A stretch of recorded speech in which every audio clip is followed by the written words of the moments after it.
my head is shiny and shit. All right, we're getting it together. Let me get my stuff together here.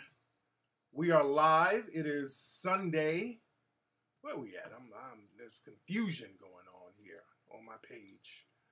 Let me see what's going on in this chat room in 1 second. Let me let everybody know that we are live right now. Let me go to my Facebook. I don't need all that keychain shit. All right, hold on 1 second. All right, y'all bear with me 1 second, family. Y'all bear with a player 1 little second. I'm trying to get all my social media stuff crack-a-lacking. Okay, hold on 1 second. All right. Delete show. Plug in. So how y'all doing, man? It's Sunday. We're here. 1 second. Hold on. Let me let everybody know live.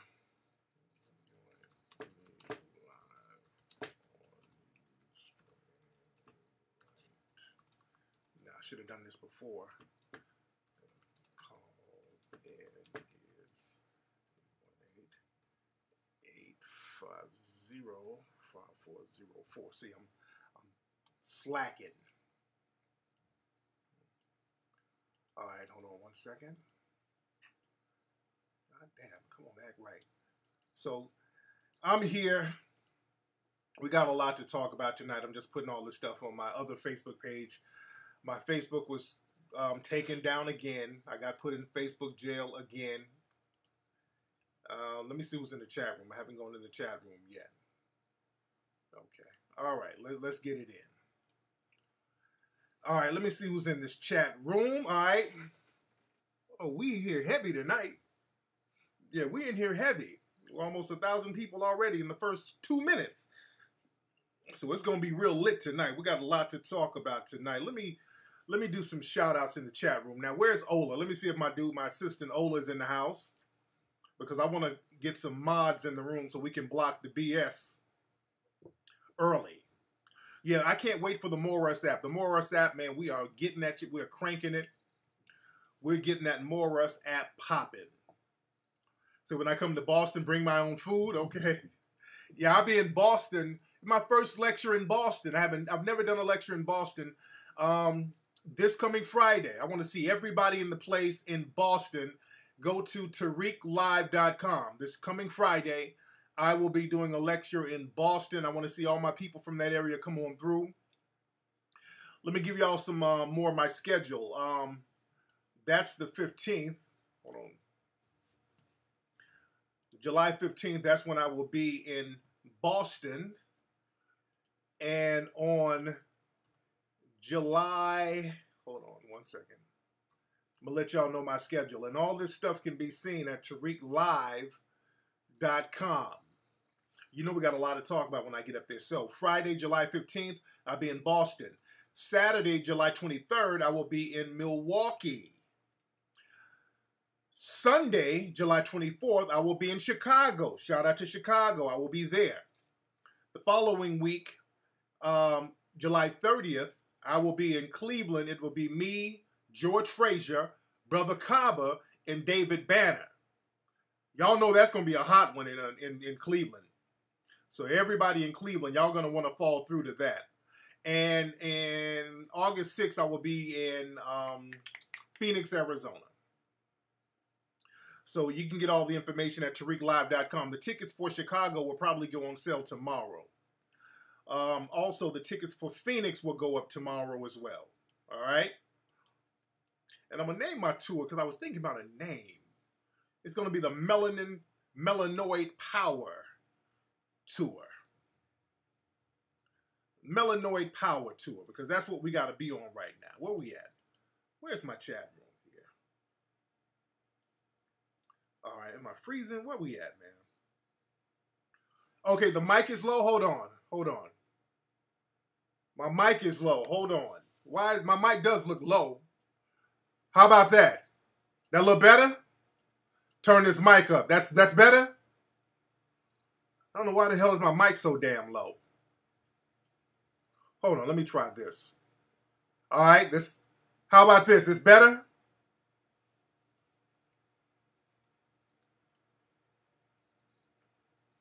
That's better? Much better? I don't know why my mic so damn low.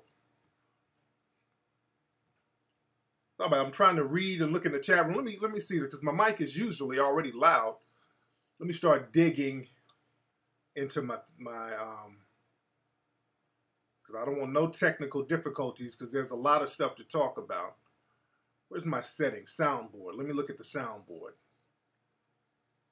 Let me check my soundboard here. Okay, hold on one second.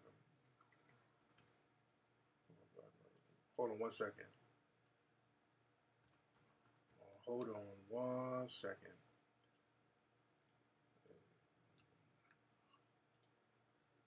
Y'all just bear with me 1 second. Okay. That ain't what I'm looking for. That's not what I'm looking for, but let's see. System preferences. Let me check my sound. It sounds good so far? Well, let me just double check. Input volume. Okay, how about this? All right, how about this? Input internal microphone. I don't know why my mic was down. All right, there we go. My mic was down for some reason. All right. Now I'm good to go. I can turn this down some. I don't know why my input was fucked up. All right, this sounds better. We good? We good? We good? We good? All right.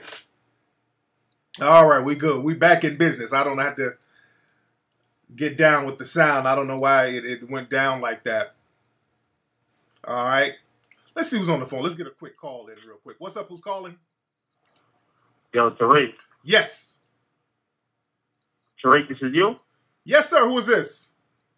Yo, what's up, man? No, your mic is good. They just got some bum-ass headphones. Oh, okay. So what's on your mind? No, I want you to go through, just go over everything. I know you got a lot to talk about. I just want to, get that shit over. You want me to get what over? No, I said I want you to, get the mic situation over with. Oh, okay. Okay, yeah, I got that. All right, man. Thank you for the call. Get out of here, you damn nigga! All right. Get out of here. Okay. Captain Obvious, that's what I'm trying to do. All right. That's clearly what I'm trying to do. I know I'm dressed like I'm playing golf. Where's Ola? I want to get Ola in here modding the room. Yeah, I want to get Ola in here modding the room. There's a lot of stuff I want to talk about. Yeah, I don't know. The mic situation's going on a little bit too long, but Ola, you in here?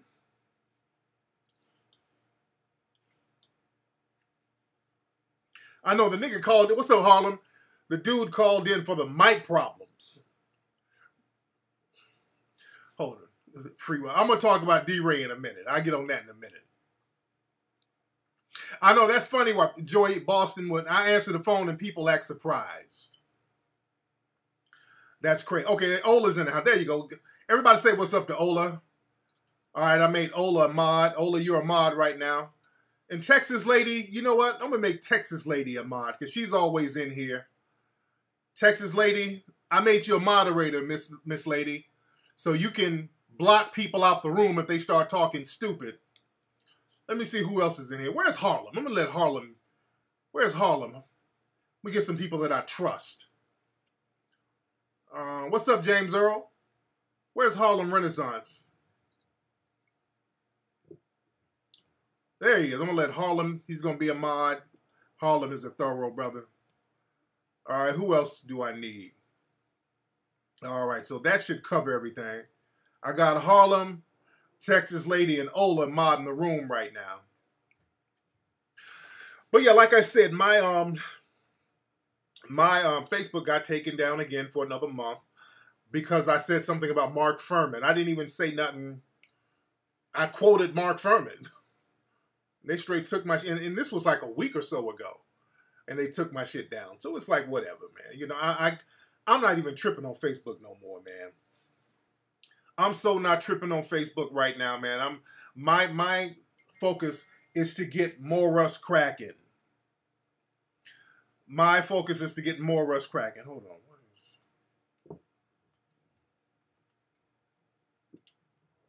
Oh, God.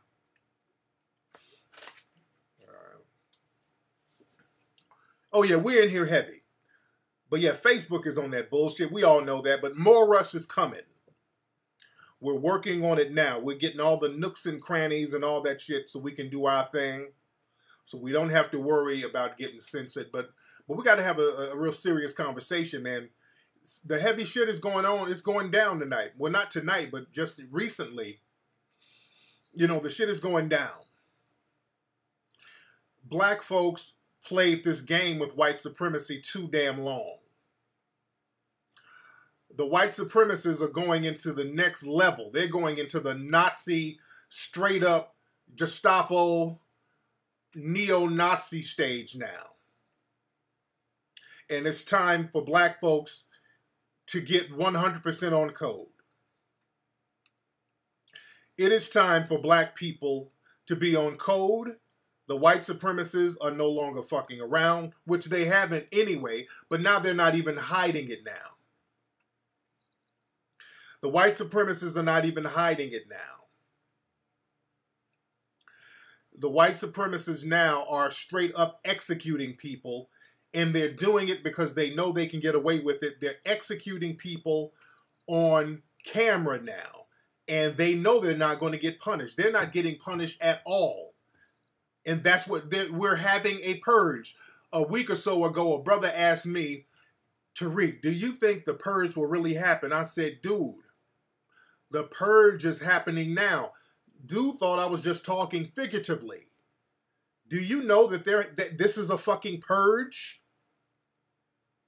The white supremacists, they give symbols and they give little codes to each other through their movies.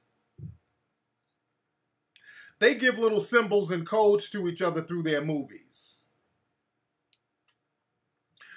And what they're doing is a straight up purge. They know that they can get away with executing us.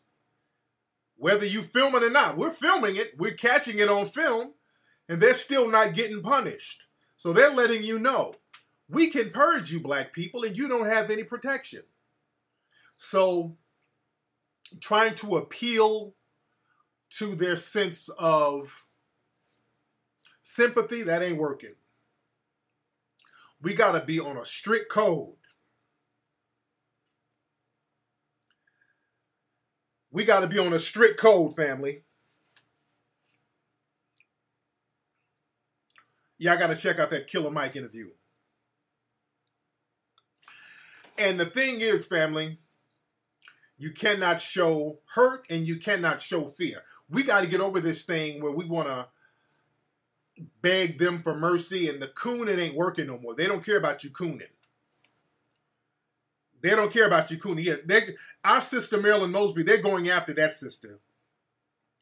They executed the brother out there, and because the sister went off code, from the white supremacist code, because she was supposed to do what she was told, once they allowed her into that position, she went against white supremacy, and now they're trying to destroy that sister. That's why black folks need to rally around her, and also it's very important to have an economic base.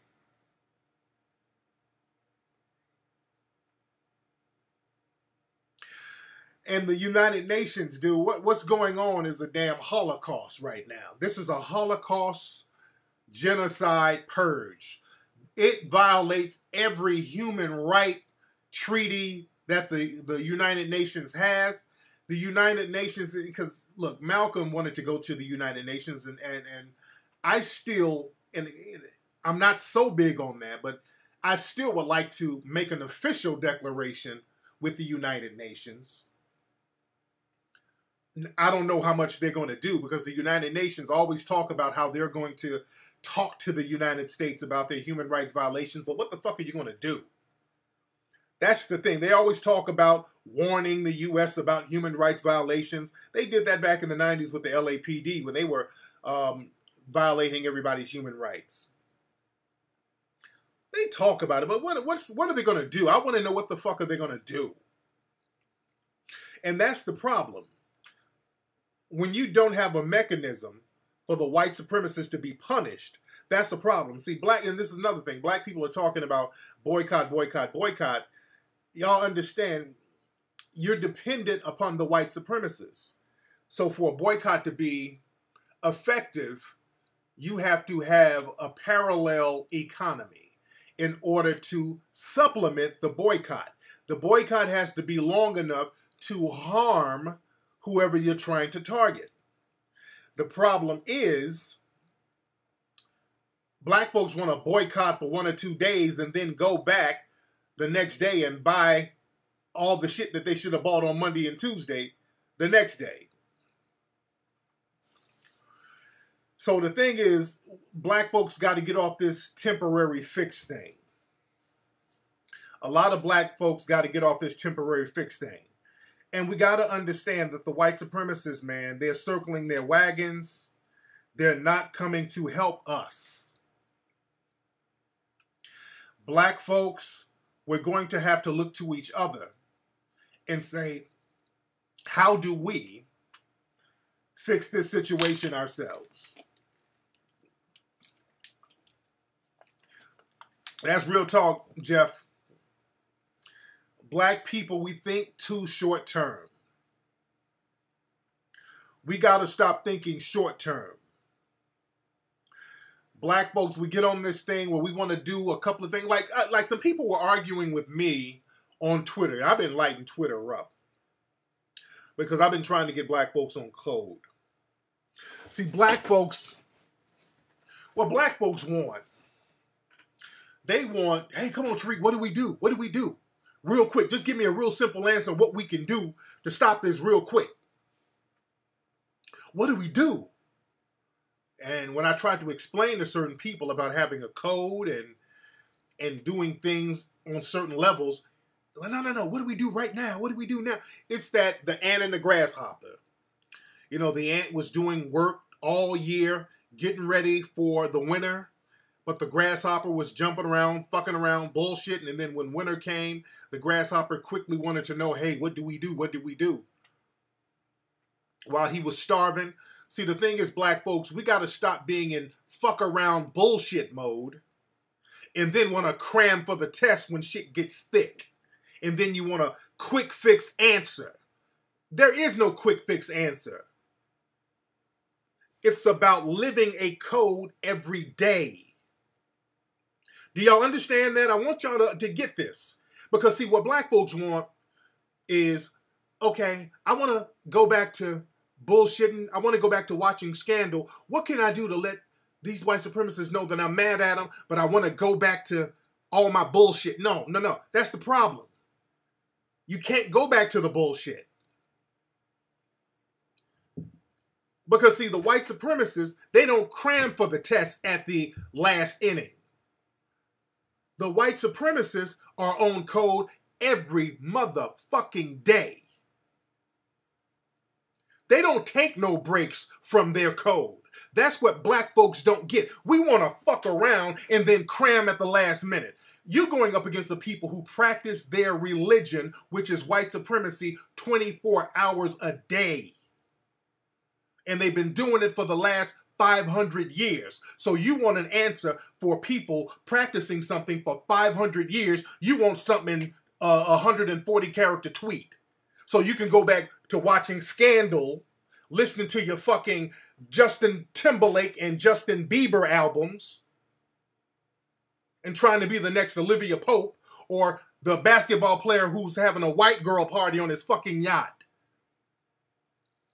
See, y'all trying to cram at the last minute. You're the grasshopper knocking on the ant's door during wintertime.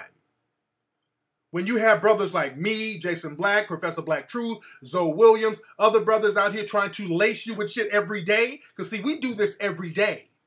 And when we're doing it every day and you're in bullshit land, they're looking at us like, oh, these niggas are ashy hotep. He's ashy.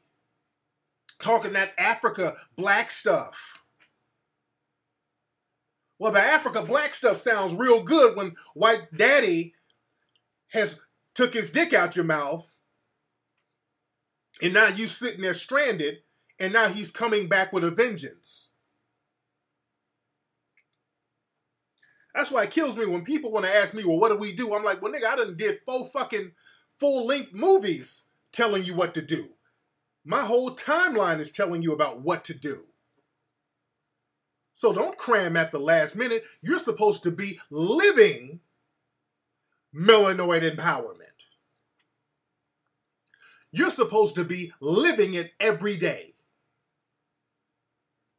You're supposed to be living it every day. And this is why we get caught in the quagmire that we're in. No, that Dallas thing wasn't a hoax. I'm going to get on that in a minute.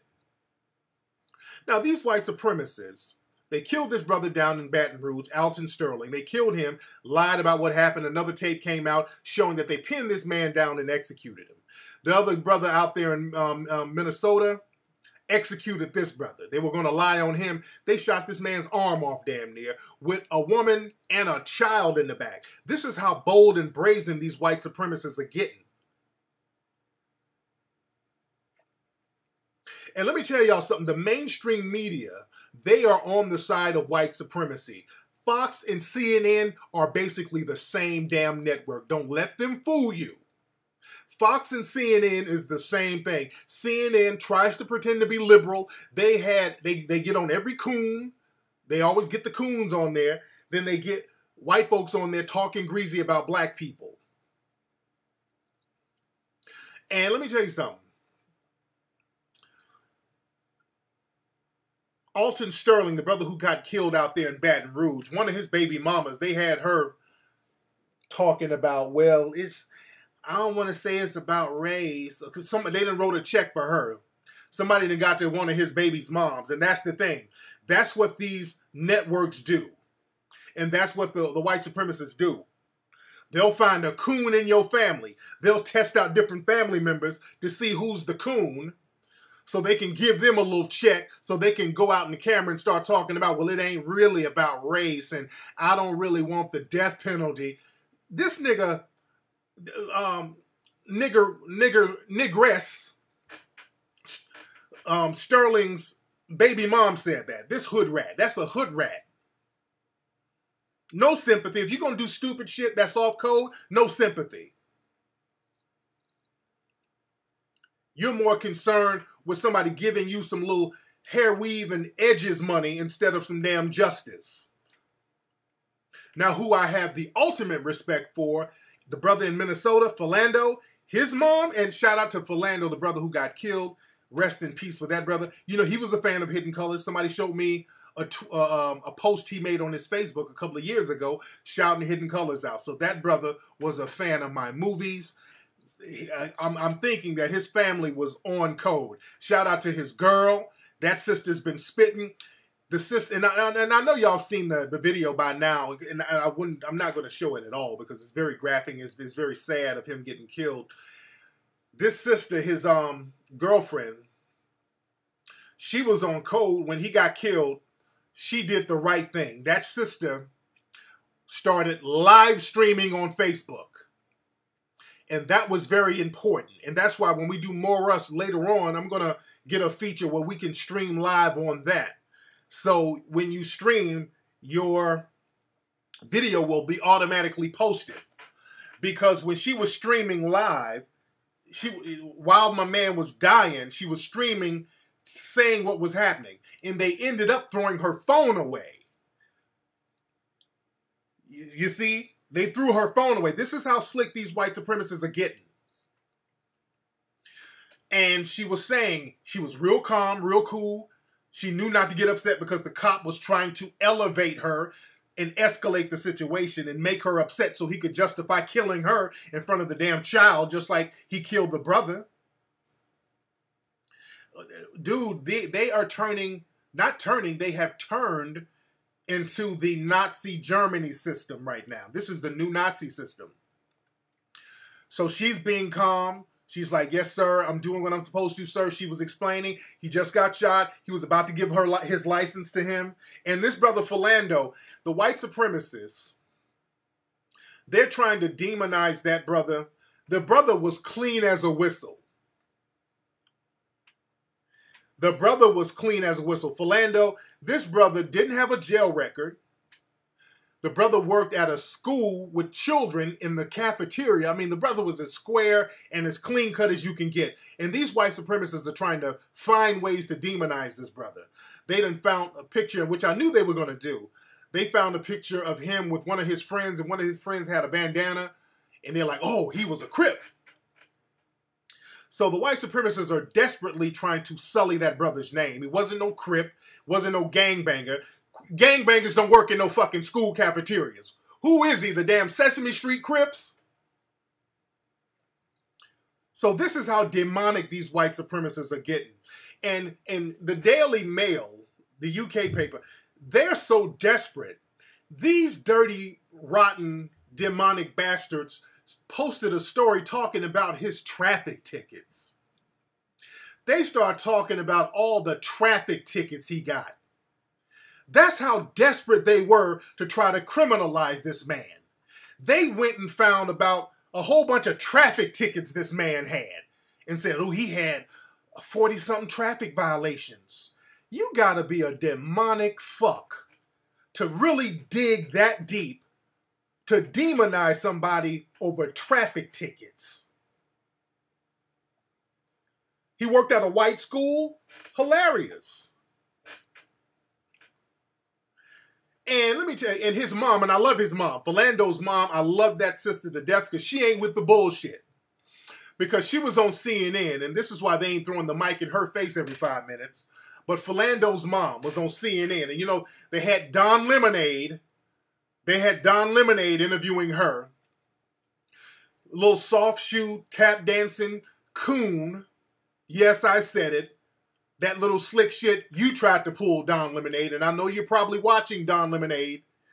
Y'all see that slick shit? I posted a link of it on my Instagram of that little slick shit Don Lemonade tried to do. Because Don Lemonade, yo, he's a little sweet thing. He tried to steer her into that forgiveness talk. He tried to steer her into that forgiveness talk. They always do that with black folks. They'll try to, this is what he did, because Don Lemonade was like, well, you know, one of the civil rights leaders, what's that, John Lewis, whatever the fuck his name is, he put up a coon tweet talking about how the police beat him. Hold on. So Don Lemonade was talking about, well, you know, some of the civil rights leaders, who march with Dr. King, you know, they have a take on this. And, you know, Dr. King was all about forgiveness.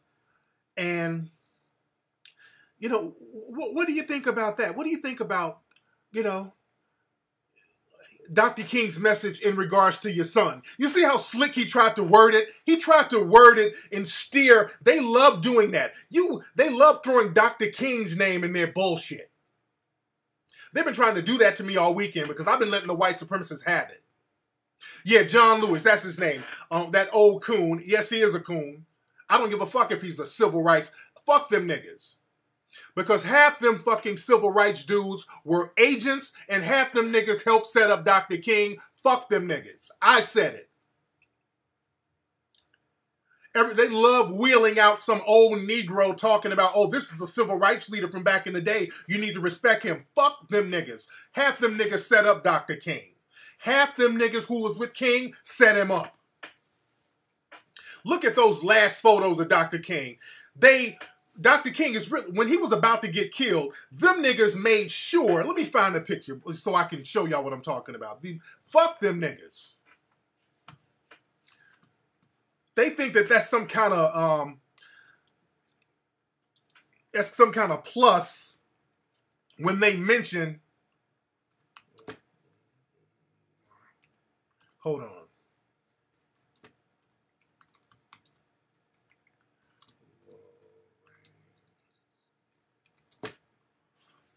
They think that that's some kind of plus if they mention Dr. King and some of these Negroes that was down with King. Let me show y'all this picture.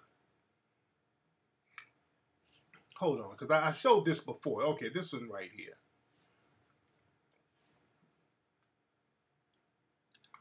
Okay, hold on one second, because this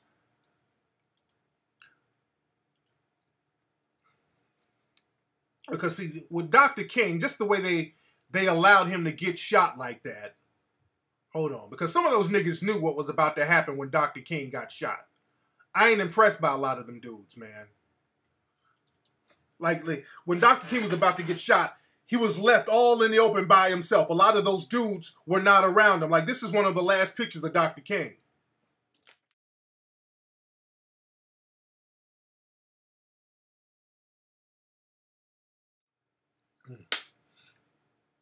Yeah, that's one of the last pictures of him. And usually there's a lot of people around him, but right before he got killed, those niggas made sure that they had a good, clear shot of Dr. King. There's a lot of good books on that, man. Y'all need to start looking at some of those FBI files, man.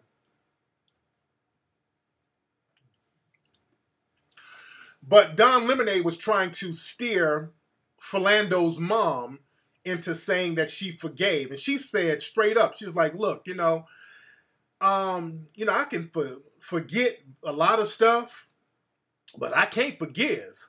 And these people took my son away from me. So I don't forgive nothing.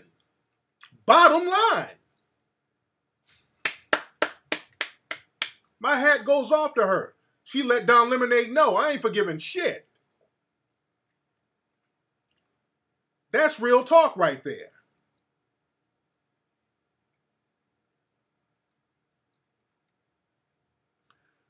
But the thing is, they let the Department of Jigaboos come in, and they're not going to really do anything.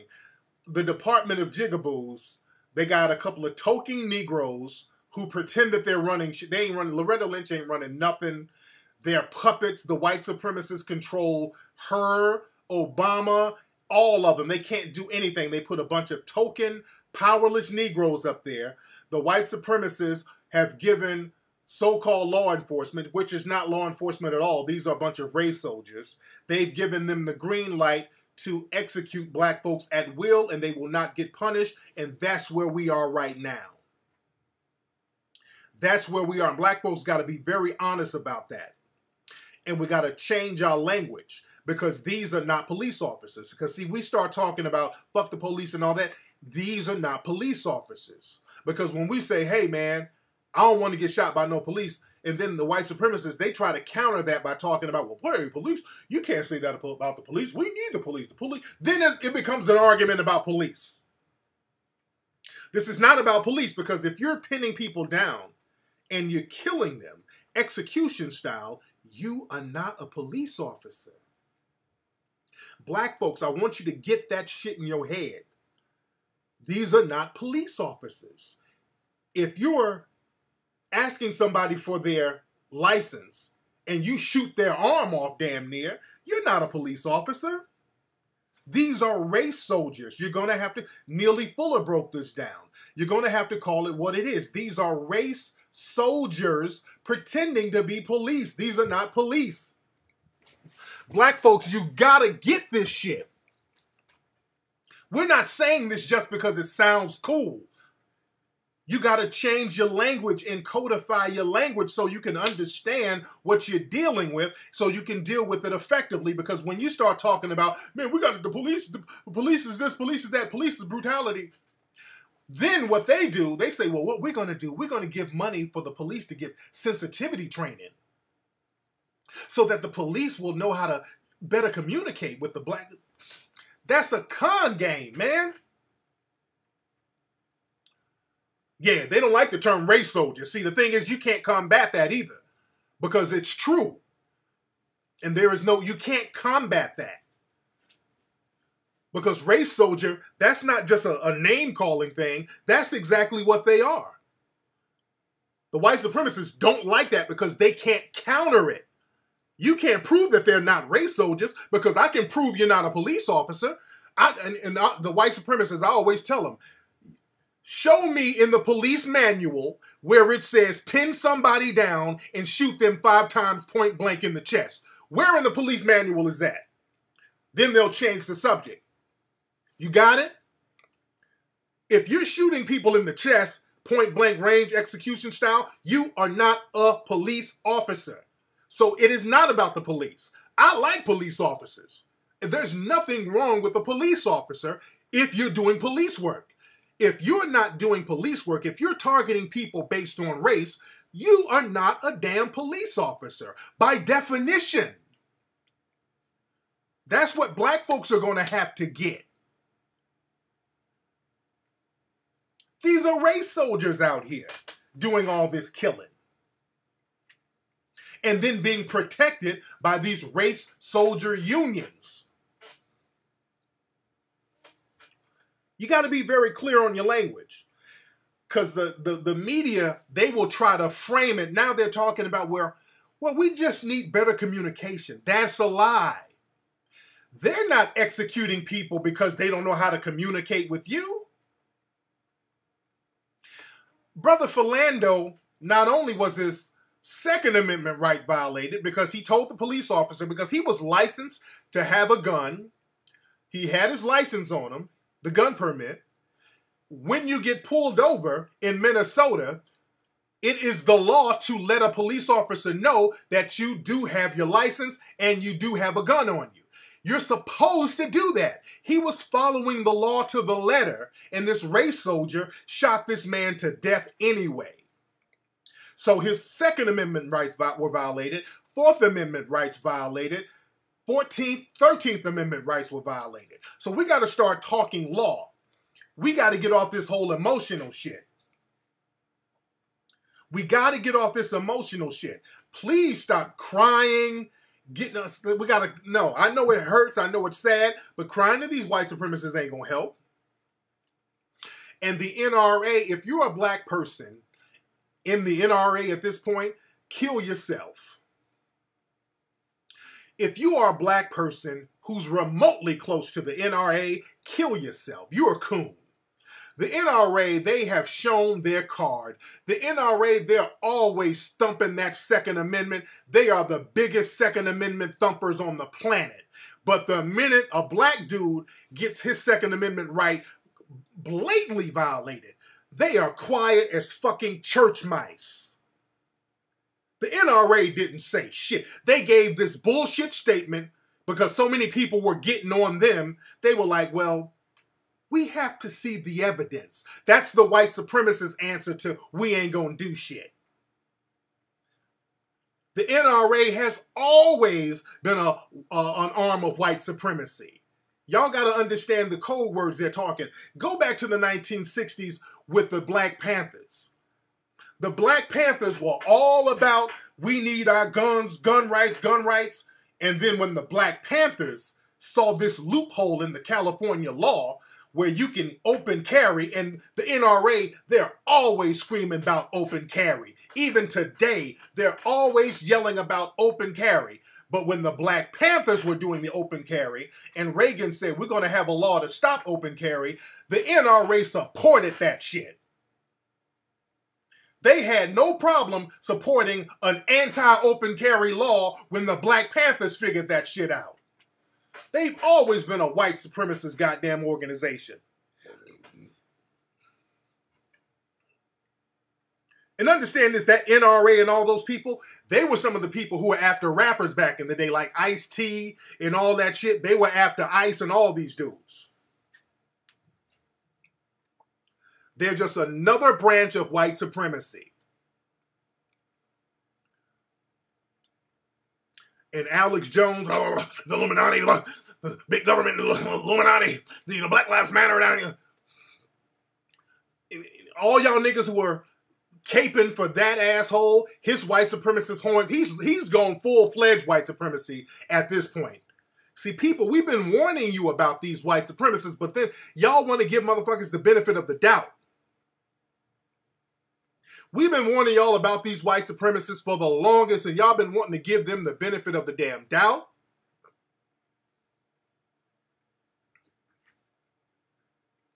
What was that?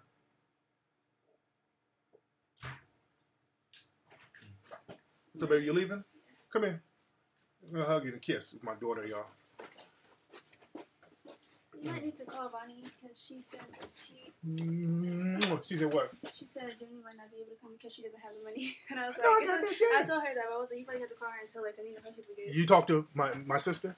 No, I'm telling you to. Because I was talking to Journey. Oh, you talking? Okay. Text me her number. All right, babe. Sorry about that, guys. My daughter was leaving.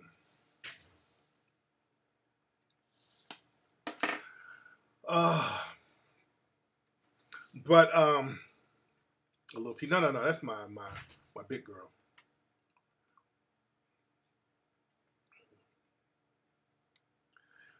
But yeah, these white supremacists, man, these white supremacists are going full-fledged white supremacy. Now, in Dallas, and this is the thing that has thrown the white supremacists for a loop, you had a black man out here, that brother named Micah Johnson. That brother Micah Johnson. In Dallas, there was a protest, and it's a black man named Micah Johnson, who was a military dude. This guy, he engaged in what Neely Fuller wrote about going all the way back to the 80s. Micah Johnson engaged in something called maximum emergency compensatory action. I want y'all to understand that term. Michael Johnson, he engaged in what Neely Fuller talked about and called maximum emergency compensatory action. And let me describe what that is. That's a term y'all need to get familiar with. This is why I'm up on Neely Fuller. Let me break that down. And he wrote about this. Actually, he wrote about it in the 70s. But his book came out in the 80s. In maximum emergency, his book is called The Independent Code Concept, The Independent Compensatory Code Concept. That's the name of his book that came out in the 80s. Okay, how come I'm not able to click a link? I'm trying to do something. Hold on. I hate when my shit be fucking up, everybody. Hold on. All right. Y'all bear with me for a second. But let me read what the maximum emergency compensatory action is. And Neely Fuller wrote about this in the 70s and 80s.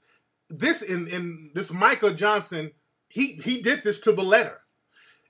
Maximum emergency compensatory action is the willful and deliberate elimination of one or more races / white supremacists through death, and the willful and deliberate elimination of self through death by a victim of racism, acting alone according to a detailed plan and only acting after he or she has judged that he or she is no longer effectively or able to effectively promote justice except by eliminating one or more races, as well as eliminating him or herself as a subject of the races. And that's exactly what Micah Johnson did. He kind of knew he was going to martyr himself. And Micah Johnson went out there, this guy had military training, and he started picking off white cops out there. He started picking them off. And I'm not saying good or bad, right or wrong. I don't believe nobody should die. But that goes all across the board. Because the conditions that created a person who needed to engage in maximum emergency compensatory action, that was white supremacy. White supremacy created that mindset. So we have to eliminate white supremacy, that demonic concept that would drive a person to doing that. So Fox News, they have blood on their hands. CNN, they have blood on their hands. All the white supremacists who wanted to create a system where there would be no justice by letting race soldiers go free after they execute innocent people, they have blood on their hands. They have the blood of those cops on their hands. Because they created that mindset where people are desperate and they have to engage in maximum emergency compensatory action. Chris Dorner Chris Donner, that brother out here who's in California, he engaged in maximum emergency compensatory action, driven by white supremacy. Driven by white supremacy. Just like Nat Turner. Nat Turner engaged in maximum emergency compensatory action. That's driven by white supremacy. You understand? So that's the thing. The white supremacists, they are the architects of that. You can't keep oppressing people and then it's natural for people to find a way or try to get up out of their oppression.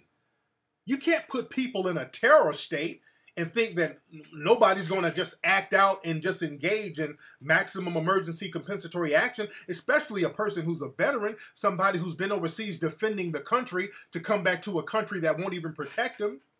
So people become desperate because of white supremacy. So you cannot have selective outrage. You can't say, oh, that was bad. Oh, that Micah guy was bad. And then say these white supremacist race soldiers, well, we got to wait for the evidence. You can't have two justice systems or two lines of outrage. Let me allow links. I thought I was allowing links, but my bad. You can't have that. Shout out to people in Memphis. I heard that they're shutting it down out there in Memphis. And what's interesting, when Micah, and what was slick too, they tried when they found out his name and they started putting his name in the media. His name is Micah Xavier Johnson. The media started calling him Micah X. You see how slick they were trying to do? Yeah, they got pictures of his body. They started calling him Micah X to not only make a correlation between Malcolm X, but also to make it seem like he was a member of the Nation of Islam. So they tie in Islam, then they can tie in ISIS, then they can tie in terrorist. They were real slick, and then people checked them on that. I was one of the ones checking them on that. Say this dude's whole name. It's not a slight to him, but they knew what they were doing. They knew what they were doing. So they're shutting it down all over the country. People are rising up. And Micah, when he engaged in maximum emergency compensatory action, he even told the police, I'm working alone. I'm not a part of no organization. This is because of what happened, with these black people getting killed. And this is what this is for. I mean, that was to the code. Even though this brother said that he was a lone wolf, he's doing this by himself. Because the white supremacists in the media, they will always lone wolf white killers. The white killers don't even have to lone wolf themselves. They'll lone wolf them anyway. They are still trying to tie Micah into different organizations. They're trying to tie him into Black Lives Matter. They're trying to tie him into the Black Panthers. They're trying to tie him into Crips, Bloods, everybody. And he said that he was doing this alone. We got a troll in here.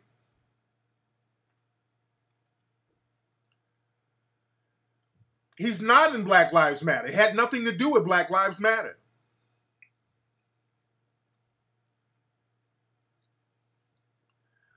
And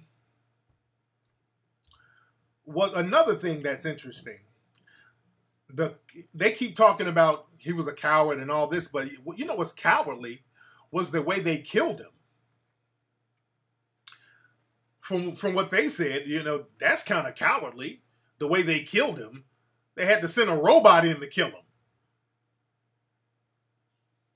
They didn't even kill him themselves. They went and sent a fucking bomb robot to kill the dude. What troll do we have in here? Where's my blockers here? Yeah, if you want to talk cowardly. See, that's the thing, folks. See, the white supremacists, they talk all this big bad shit, but when there's a black person who's about that life and says, hey, fuck this. Now all of a sudden you got to send the robot in on one person. See, these race soldiers, they get easy targets. They're tough when it's children, when you got children in the car, or when somebody's already surrendering. You got women, your Sandra Bland out there in Dallas. When it's a soft, easy target, yeah, they tough. A bunch of unarmed people, just like down in Baton Rouge tonight. They got these damn Nazi-looking soldiers in body armor running up on unarmed people. Yeah, they tough with unarmed people. But when it's one person who's about that life, now you got to send the robot in. And that's the thing. When it comes to black folks, they break out all the bombs and secret weapons for us. You have never in American history heard of them bombing any white people. Every time they bomb somebody in America, it's always been black. The first people bombed were black folks in Tulsa, Oklahoma. Then in the 80s, that MOVE organization in Philadelphia. Now this brother was bombed. So this is what black folks are going to have to understand. We are all we got. They even had drones and stuff for Chris Dorner. They had drones for him.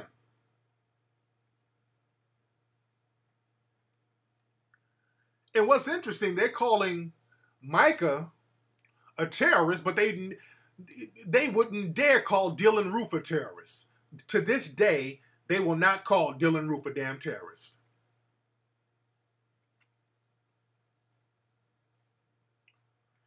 What you say, because we glorify? Nobody's glorifying anything. I'm just giving you the news. You haven't heard me glorify anybody. I'm just telling you what happened. All I'm doing is giving you details. I ain't glorifying nothing. Because none of this shit shouldn't be happening. I'm not glorifying war. This is war. War shouldn't be glorified. I'm trying to counter white supremacy, which is unjust. And see, they got that whole violence isn't the answer talk. And that's why they don't want to say his name. On a lot of shows on television, they won't say Micah's name no more. If you notice that? If you look at television, look at the news, they stop saying his name because he is a hero to a lot of people. He is a hero to a lot of people because he stood up against oppression, basically. And that's how a lot of people are viewing that. So he is a hero to a lot of people. Now, call up if somebody has a problem with what I'm saying. I'm not glorifying anybody. I haven't glorified anything. I'm just giving you the news. I'm just telling you what it is. I'm giving you news and history. I'm just giving you straight history. But yeah, they're not saying his name on the news no more. They keep saying the gunman. They stopped saying his name because they don't want to. He's already become a hero. And think about that. Why is this guy a hero? And miss me with that bullshit. Well, he was violent. He shouldn't be a hero because you motherfuckers made Darren Wilson your hero. You made George Zimmerman your fucking hero. So don't complain about him being a hero. Y'all done gave all types of money to George Zimmerman, Darren Wilson, Pantaleo. You made them your fucking hero. Who killed children, killing unarmed people. You made them your hero. Fuck out of here. I don't know where's my mods? Where are my mods at? Texas Lady, are you still mod? Hold on, let me mod Texas Lady again. Okay, she's still a mod. Yo, who disagrees with that? Let me see. Because if they're trolling, I would like for them to call up. What's up? Who's calling? What's going on, Tariq? How you doing, brother? What's up? Let me have you call back. I want the person in the room who is disagreeing with me. That's who I want on the phone. If they got a problem with what I'm saying. I'm just giving the news. Who's calling? What's good? What's up, man? What up, Flex? Hey, I just wanted to touch on the topic real quick. I have you call back, brother. Shit. I'm about to slow the conversation down. He already sounded like he about to slow it down. So the guy who disagrees in the chat room, just let me know what area code you're calling from and you can call up.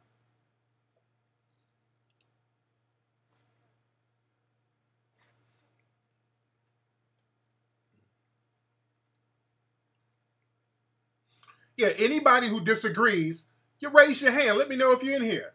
If anybody here is saying anything out of line, let us know. The phone number is 818-850-5404.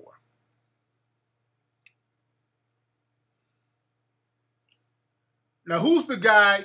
Who's the guy's name who's having a problem? What's his name? Because I don't want to spend too much time on him. Because there's a bunch of people in the chat room tonight. How many folks we got in here? I can't even tell. Oh, we got like damn near 3,000 people in here tonight.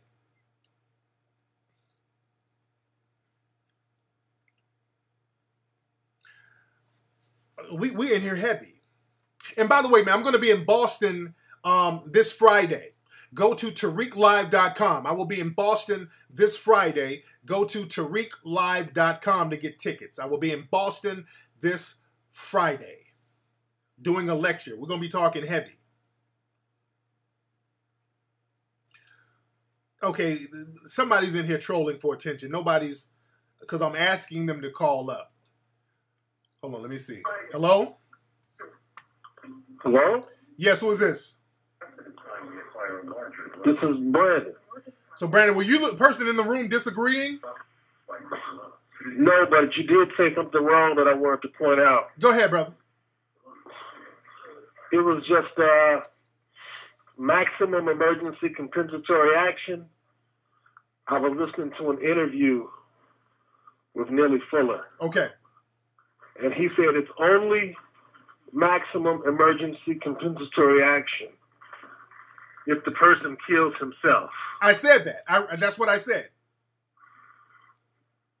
Did the person kill himself? Well, the thing is, I think he knew he was going to die. He knew he was going to die. He knew he wasn't getting out there alive. So he knew that. Okay. Yeah, so same thing. I wasn't in the group trolling. I was just I remember when Gus Renegade had asked Nellie Fuller that, and he had said it's only if the person kills himself. If you run and hide or something like that, is not maximum emergency compensatory action. And the brother wasn't hiding. He wasn't hiding when he was engaging in that. He knew he was going to die. And he said, he wasn't scared. That's what, from the reports I heard, he said that he wasn't afraid. He's not going to surrender. And, he knew that he was going to die. So he was like, let me just get it in before I go out. So it was definitely maximum emergency compensatory action. But thank you for the call, brother. Brother sounded like he hit a good fucking blunt before he called up.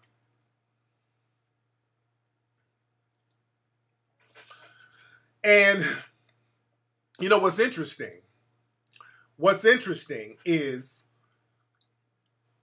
and this is what the media is not talking about.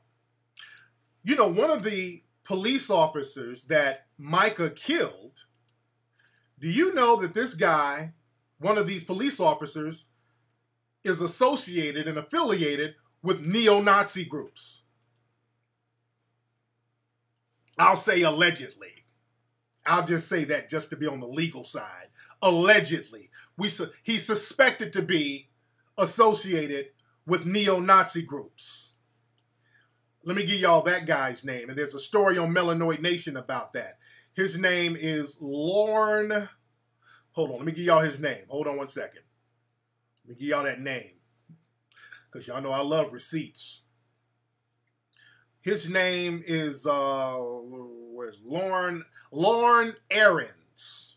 Let me put the name in the chat room. This is one of the guys who was killed by Micah. Let me show y'all this. This is the name. His name is Lorne Aarons. There's a story on Melanoid Nation about this guy. That's the story on Melanoid Nation.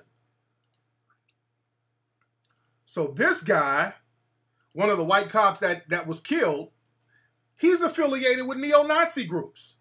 Let me show y'all a picture because this guy, hold on one second. Let me show y'all something. And there's a great story about it on melanoidnation.org. Where's this picture? Where's this picture? Where's this picture? What the hell is the picture? Where's the picture? 1R. Bear with me. Where the hell is the picture? I want to show. Here it is. Okay.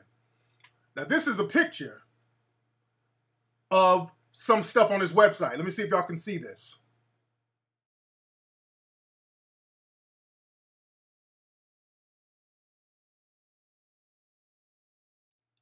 Some of y'all might not be able to see it that good, but if you go to melanoidnation.org, you can see what it is.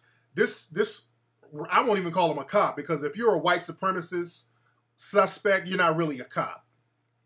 So this suspected race soldier, Lauren Aaron, his Facebook page has all types of symbolisms that's associated with the Nazis. He also has tattoos that's on his arm that's associated with white extremist groups. There's also that cross, that neo-Nazi cross. He has that on his finger, that iron cross on his finger. So he has all types of neo-Nazi paraphernalia. Even his page, some of the pages that he liked are like these far-right anti-black pages. So there's evidence to support that this guy, that's the link right there. This guy is a suspected neo-Nazi. So Micah wasn't even aiming for a neo-Nazi and got one. And the white supremacy, the media, they want you to be sympathetic to the lives of everybody who ain't black, but I'm not sympathetic to the life of a person who is a suspected neo-Nazi who will kill me at the drop of a hat. I say that's the universe. That's the universe. You got to take that up with God, because that sounds like karma. Getting rid of a white supremacist who's pretending to be a cop, harming innocent people based on race. They got news on Micah. Okay, no, I see now. Pounded yam eater, I'm about to block you because you're trying to promote some crispy shit. And Pound Eater, yeah, you trying to, yeah. Nah, got to get you up out of here. Now ban you, Pound Eater. You don't come in here with crispy shit.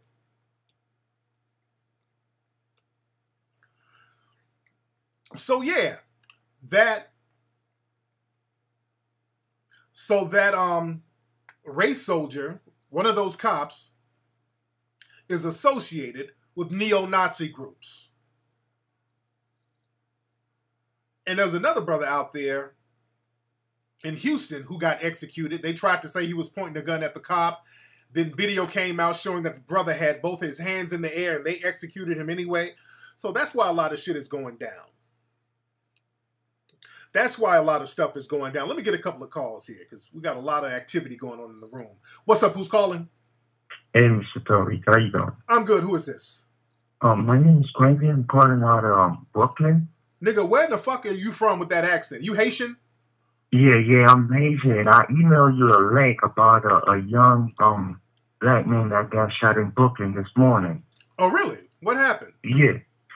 They said he was walking on the sidewalk, and then the police pull up on him, and they shot him about 12 times, but they only hit him one time. Damn. And he's in the hospital. Damn. So yeah, I emailed you the link earlier. Okay, this happened today? Yeah, this morning. Okay, they didn't say why they killed the guy or anything like that? I'm sorry, what you say? I mean, what was the actual reason why they killed the guy?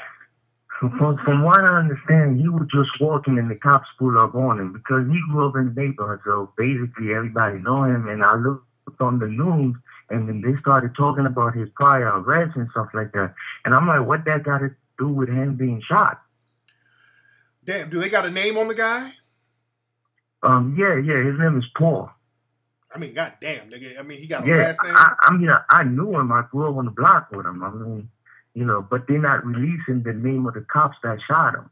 Okay, but I'm saying the dude, his name is Paul and no other last name? Yeah, it's Paul. His last name is a Haitian last name. It's like I can't pronounce it. How you can't pronounce it and you Haitian? Because it's kind of hard to pronounce. I'm playing the Fugees over your ass, some Haitian shit.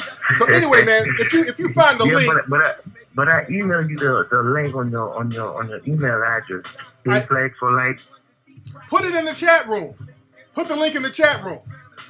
Well, I'm watching your show on my phone. I don't know if I could do that. Oh, okay. Okay, we'll look it up. I have somebody in the room look it up, all right? All right. Say that again? I said bye, nigga. Damn. All right. All right. For some reason, I wanted to listen to the Fugees talking to this nigga. Nigga said Paul Revere. He said, I don't know if the guy's a troll or not. I don't know if he's a troll or not. But let me say this.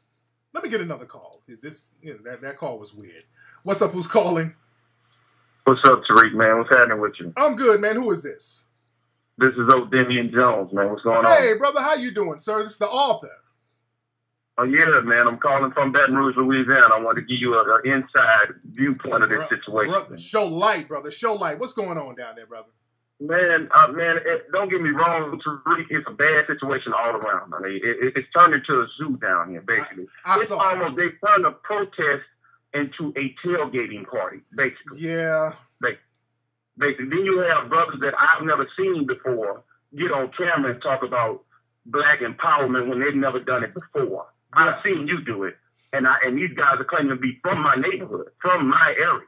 Mm. I'm less than a mile away from this incident. Wow.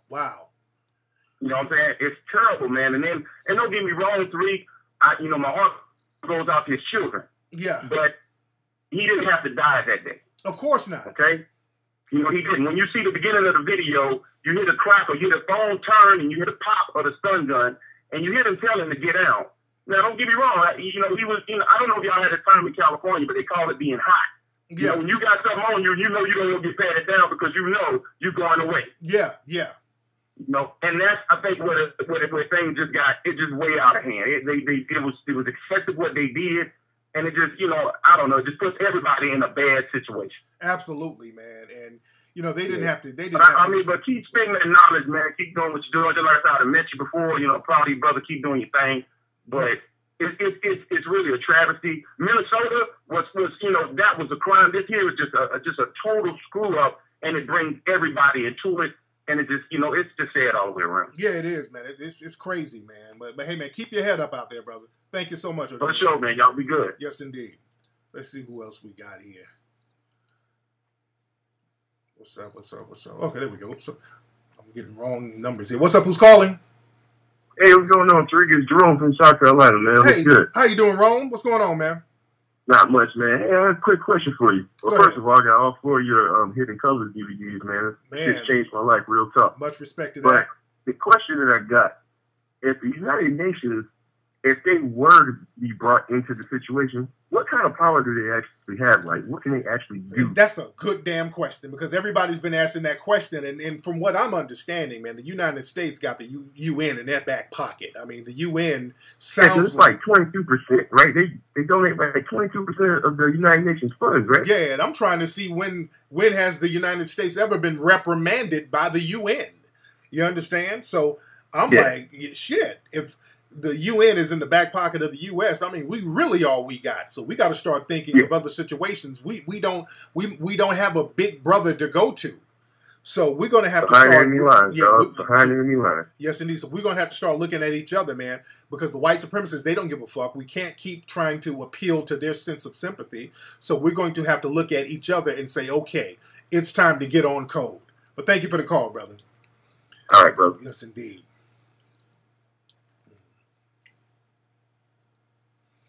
All right, this nigga talking about my wife. My wife got a fat ass.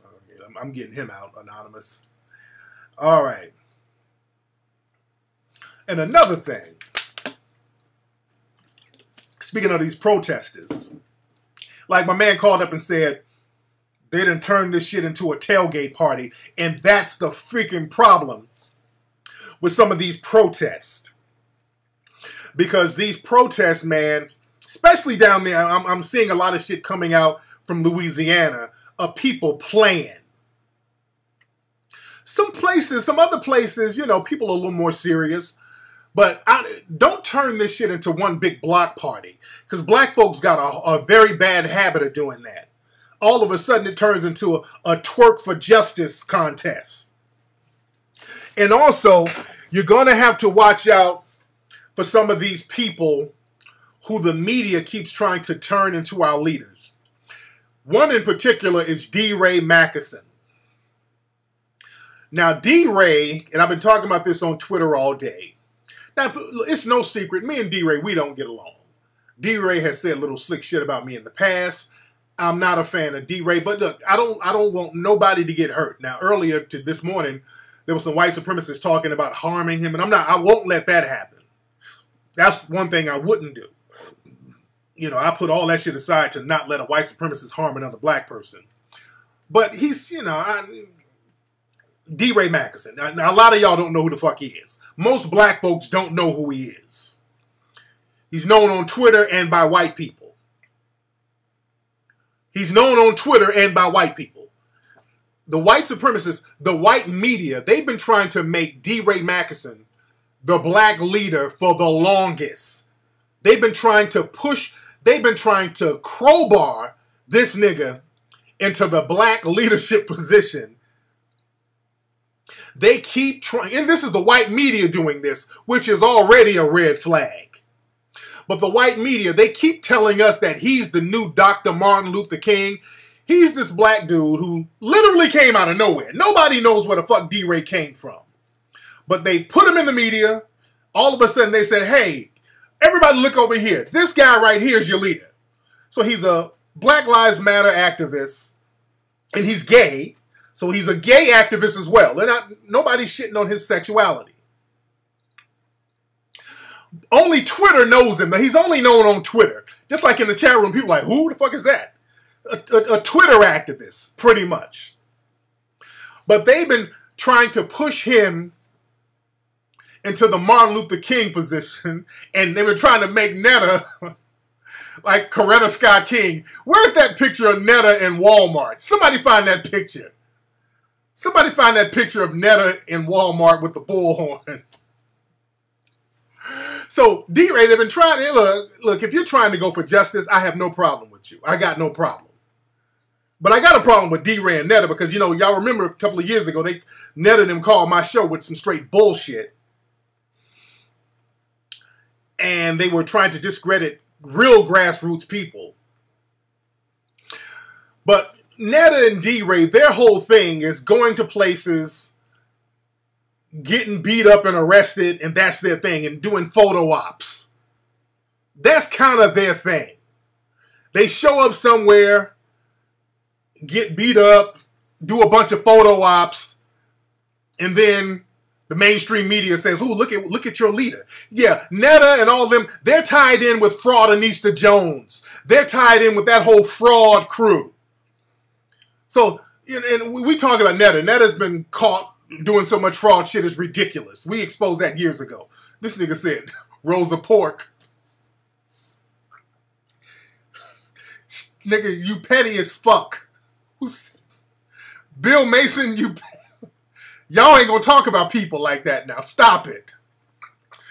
Don't be petty now. You ain't gonna be petty tonight. Stop that.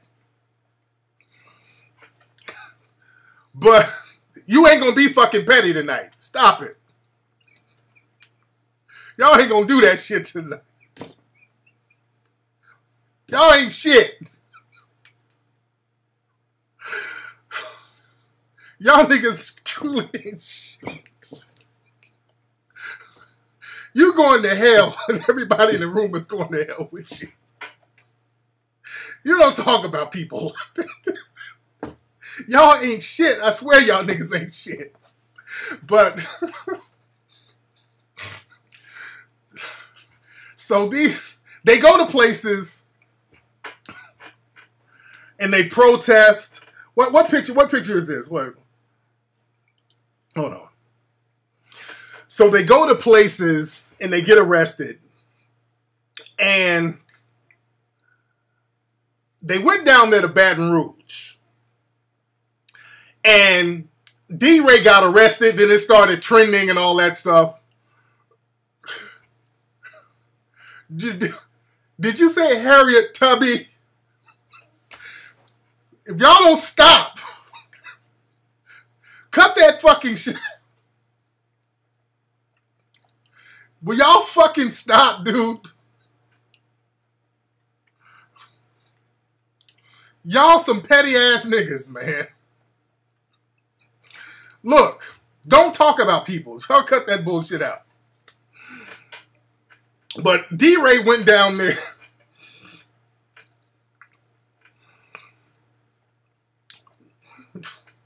D-Ray went down there to Baton Rouge. And he got arrested. And a lot of people are saying this shit looks staged. All right? A lot of people are saying that it looks staged. And I'm saying it too. It looked real staged. It looked very staged. So, and they're filming this. D-Ray gets arrested while he's on film. And I'm going to play the clip of D-Ray getting arrested and then the picture where it looks like he's posing. Now, this is the video of D-Ray going down there getting arrested. Now, this whole thing looks staged. Hold on. Watch the police. Like, they are literally just provoking people. Look at them. It's like hundreds. Look at that. City police, you're under arrest. What? Don't fight me. Don't fight me. Don't fight me. I'm under arrest, y'all. Back up. I got y'all back. What was his crime? Crime. What was his crime? Why is he being arrested? Why is he being arrested? Why is he being arrested? Why is he being arrested right now? Why is he being arrested? Where's Netta? Go catch her. Tariq just got arrested. Yeah. Tariq just got arrested from behind. They ran up on him. He had to be the example. Yeah. We gotta go. They arrest Oh no, he's been flagged. He's professional protester. Oh, that's the way we just talking about with the loud. Tariq just got arrested, y'all. We're gonna go catch up with you. I have his phone. I'm live recording. Watch the police. Like, they are literally just provoking people. All right. All right. So this is the thing. Let me tell you why it sounded staged. So he's out there protesting. They're videotaping it. Then the cop ran and grabbed him. He got singled out. Don't fight me now. And the cop sounded like he was acting. Don't fight me now. You jive turkey. And D-Ray yelling out, oh God, I'm getting arrested. So they singled him out and arrested him. And this is the picture he took right while he's getting arrested. Now look at this.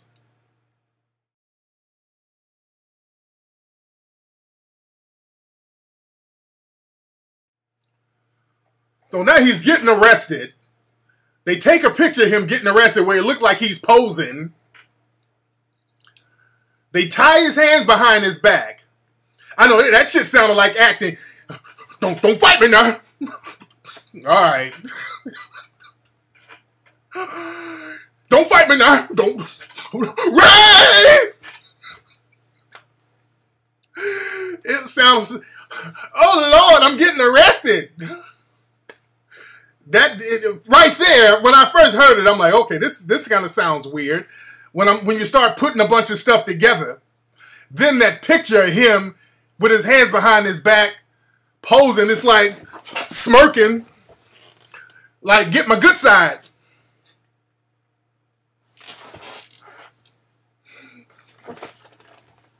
The nigga was bogan while he was getting arrested, smirking. Who gets arrested like that?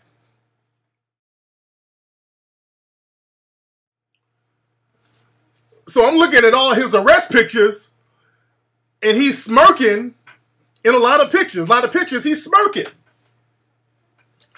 He's smirking in a lot of pictures. And I'm like, what? if you're getting arrested and you don't know why you're getting arrested and you got these killer cops out here, you ain't gonna really be smirking like that. You all.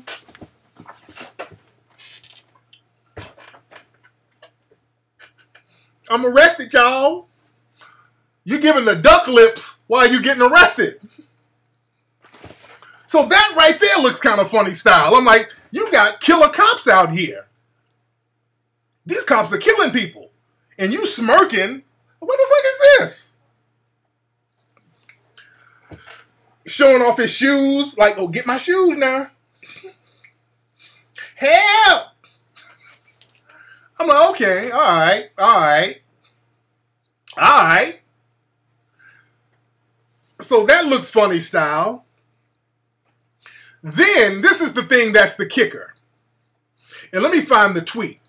Because when he got arrested, there were some of his other people. It was one guy who writes for the Washington Post, Wesley. What's Wesley's name? Because Wesley, I've been going back and forth with him all day trying to get them to explain some shit. I've been trying to get this Wesley dude to explain some shit. Hold on, where is this thing? Where is this thing? Wait, hold on. Where's this Wesley guy? Because I want to, hold on, wait, let me get this, because I want to read, hold on.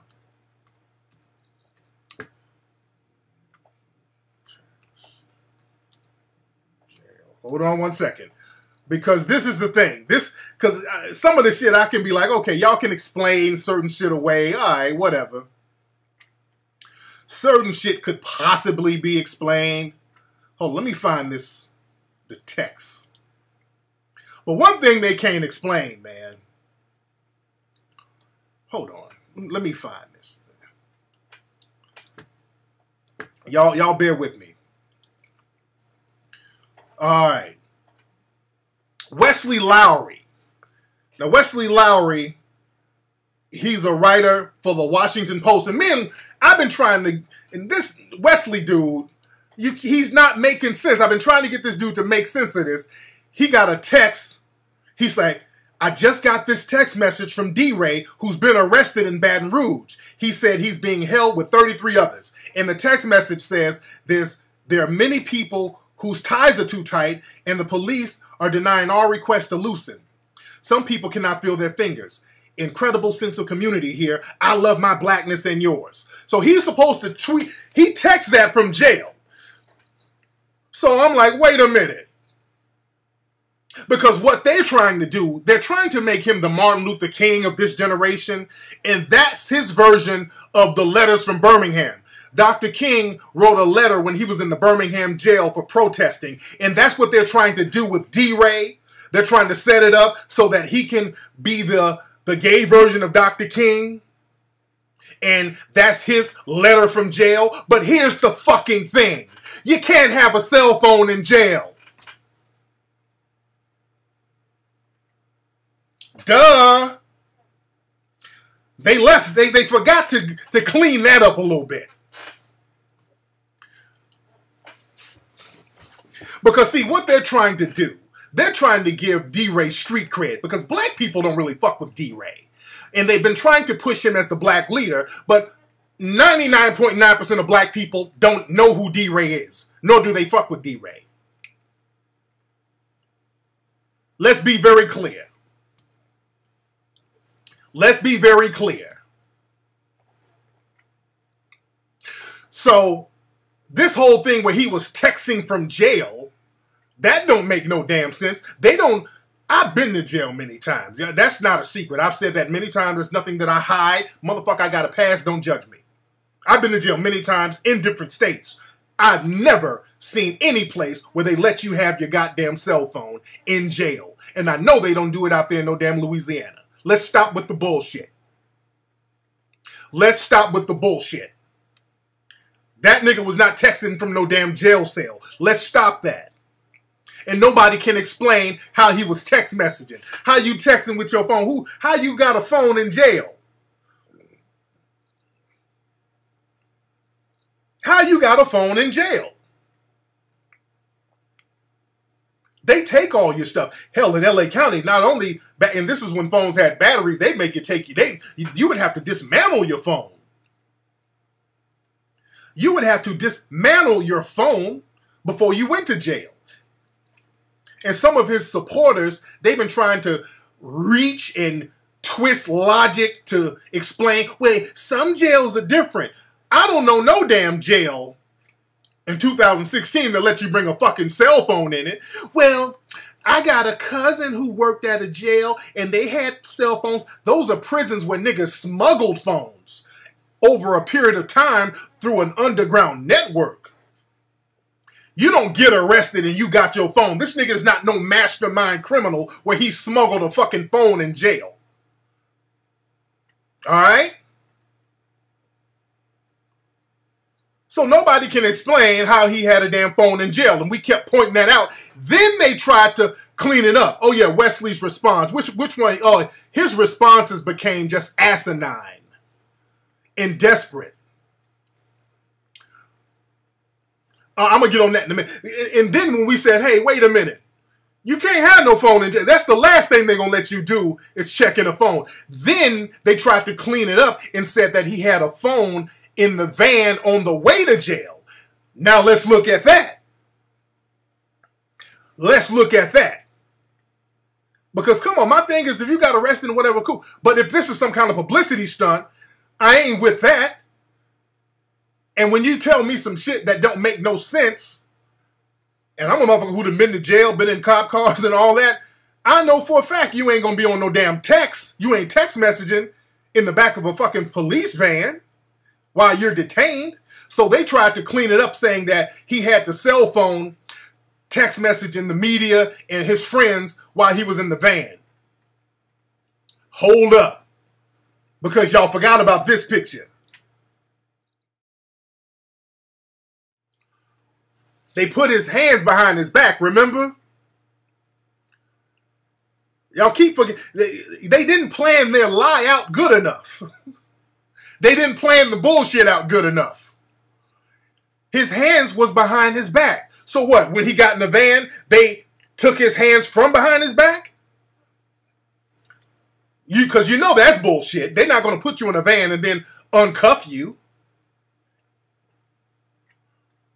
So how was he texting? And this fool, Wesley, text me or message me. He was like, well, Tariq, there's many examples of protesters with bound hands managing to send text messages. It's not unprecedented. Nigga, who is he?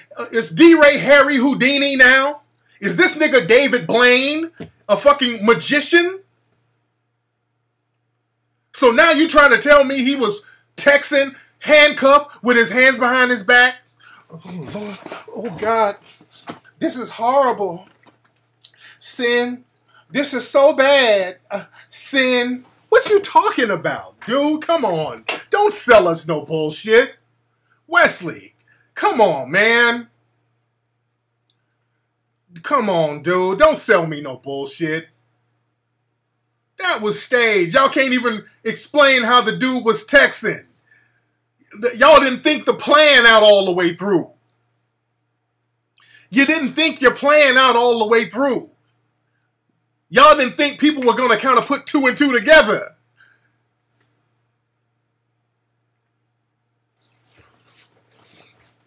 Come on.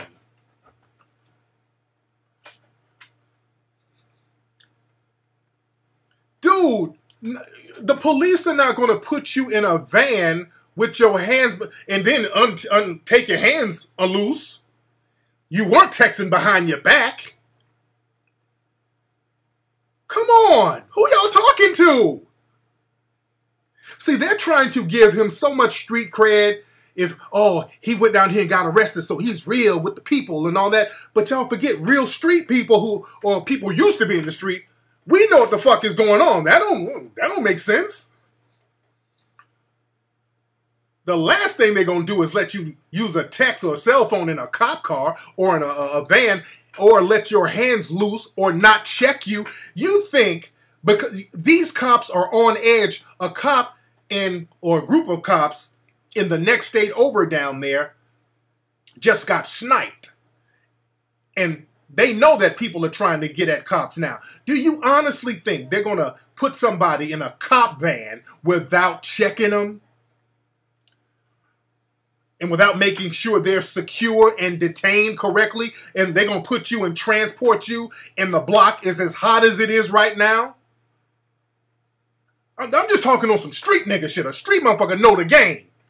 Niggas been in the street. You know how these cops are. Even when the block ain't hot, you know how they pat you down and look all up under your nuts and ass and tonsils and everything to make sure you ain't got no contraband, because a phone is contraband.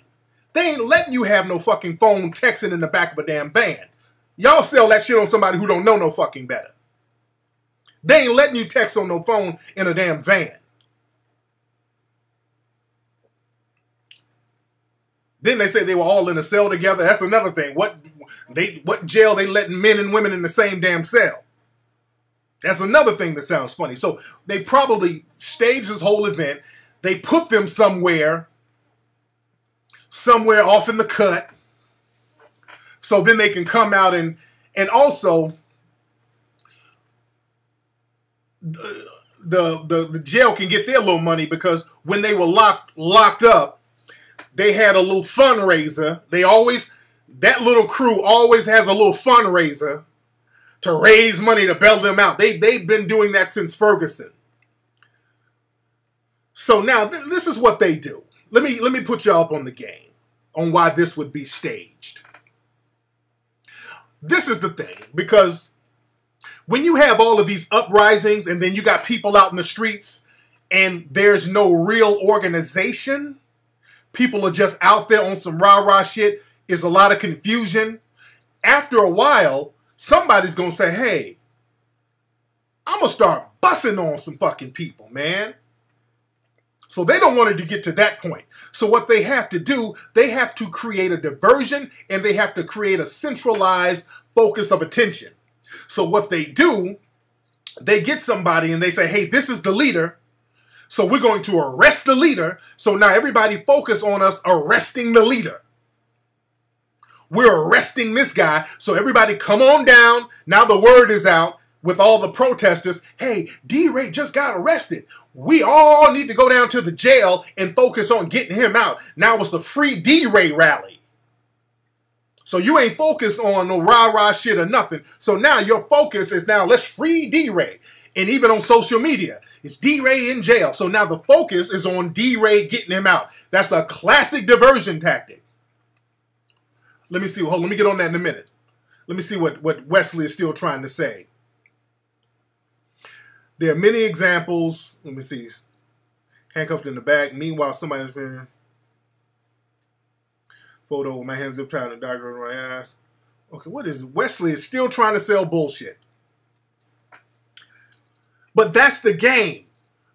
So what they do, they deter and deflect, and that works for the cops. They do these little deals with the police, and they make arrangements beforehand.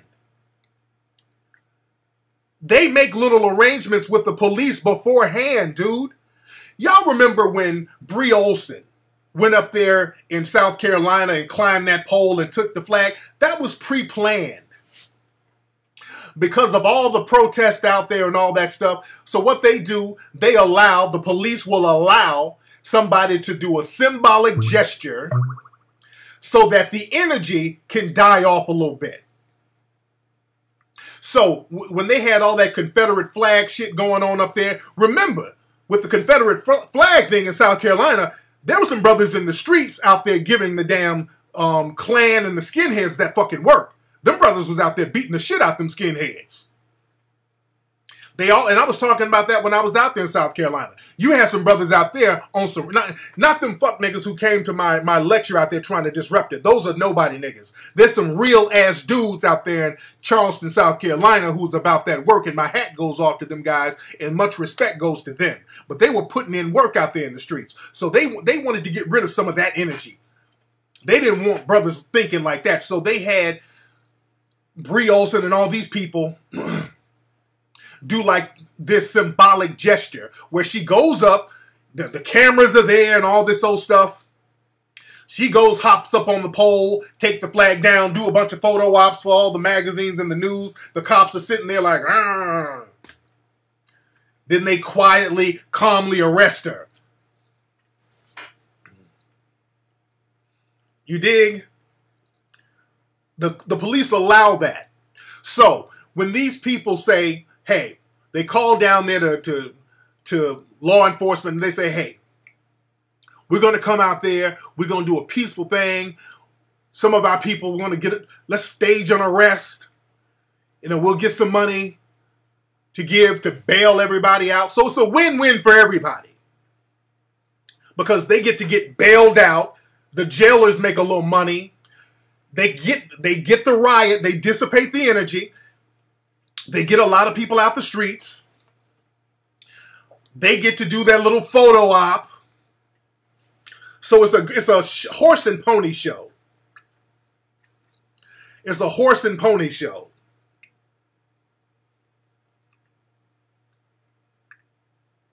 Yeah, that whole thing was so staged and organized. It was planned and staged and fake. And that's the problem. They fake all this shit for photo ops. The media outlets that promote them, they make a grip off selling that shit to white society. Because white folks don't know any better. They see D-Ray, they think that he has some kind of panache with black society. And they put these people in these white publications and say, hey, look, these are the black leaders. He's a gay guy, so he's not really threatening. So y'all got to understand the game. Understand this, when the white supremacists and the white media keeps promoting you as a leader, that's a problem. You know that's a problem.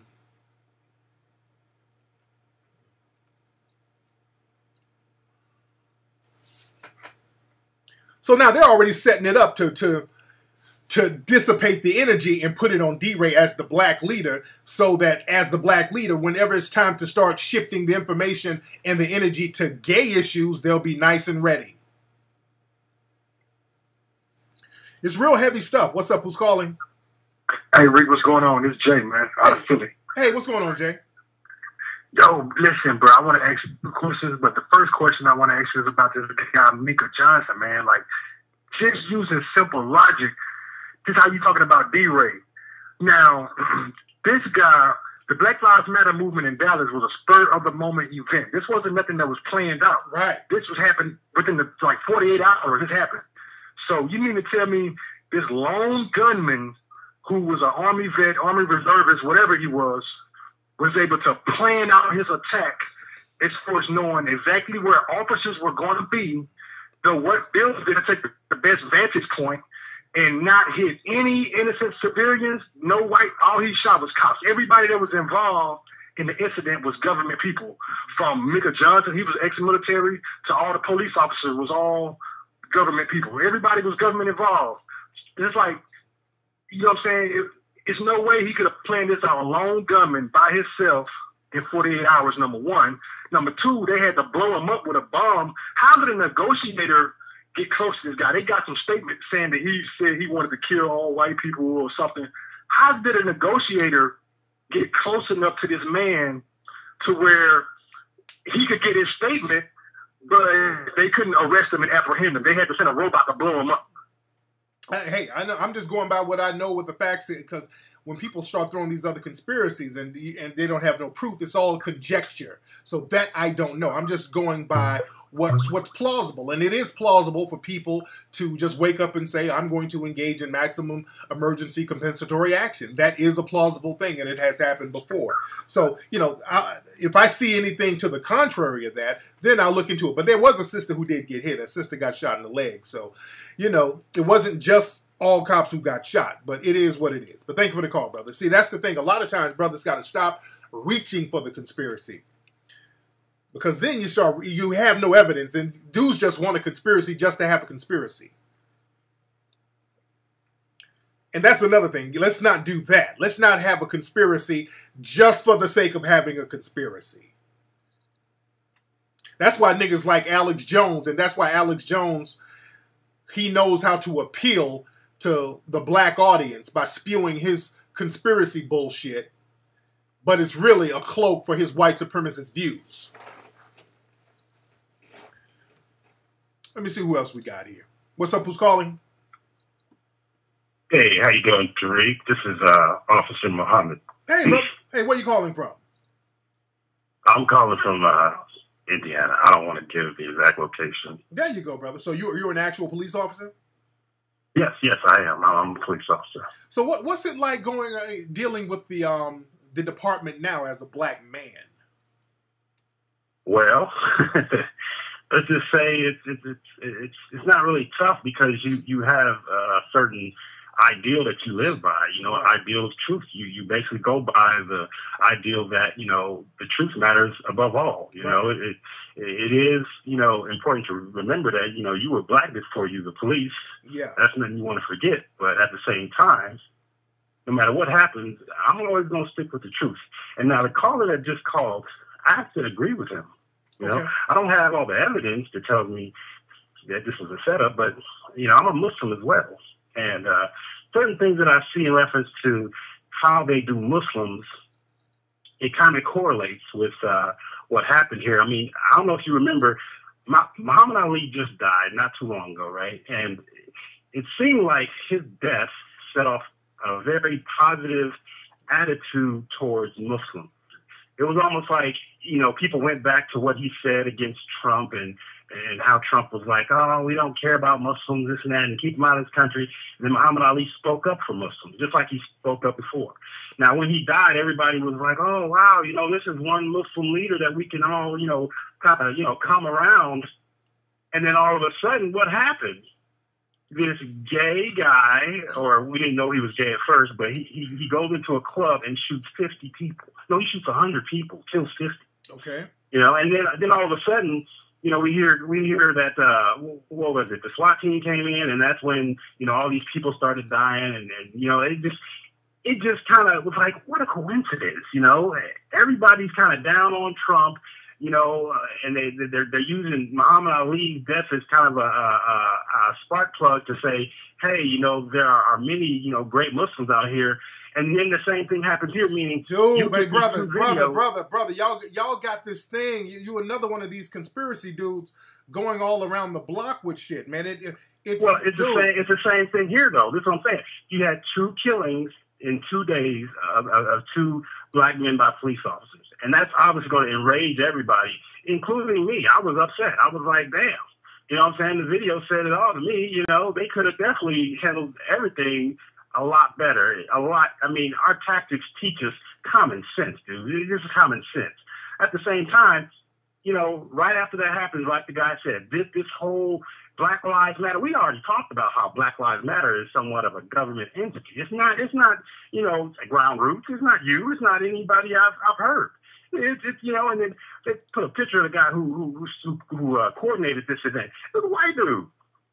Right. So, come on now. I mean, it's just kind of coincidental, man. I'm like, not coincidental. Look, brother, it's white supremacy. Y'all got to get off that conspiracy shit. Well, maybe it is. I'm not saying it's not white supremacy. I'm not saying it's not. But white supremacy is based on a lot of conspiracy. Meaning they do a lot of conspiracy. They run shit from the top, and you don't know what's going on to a certain degree. You know what I'm saying? I mean, I could name a bunch of, we call them false flags. I mean, whatever you want to call them. I could name a bunch of them where, the initial,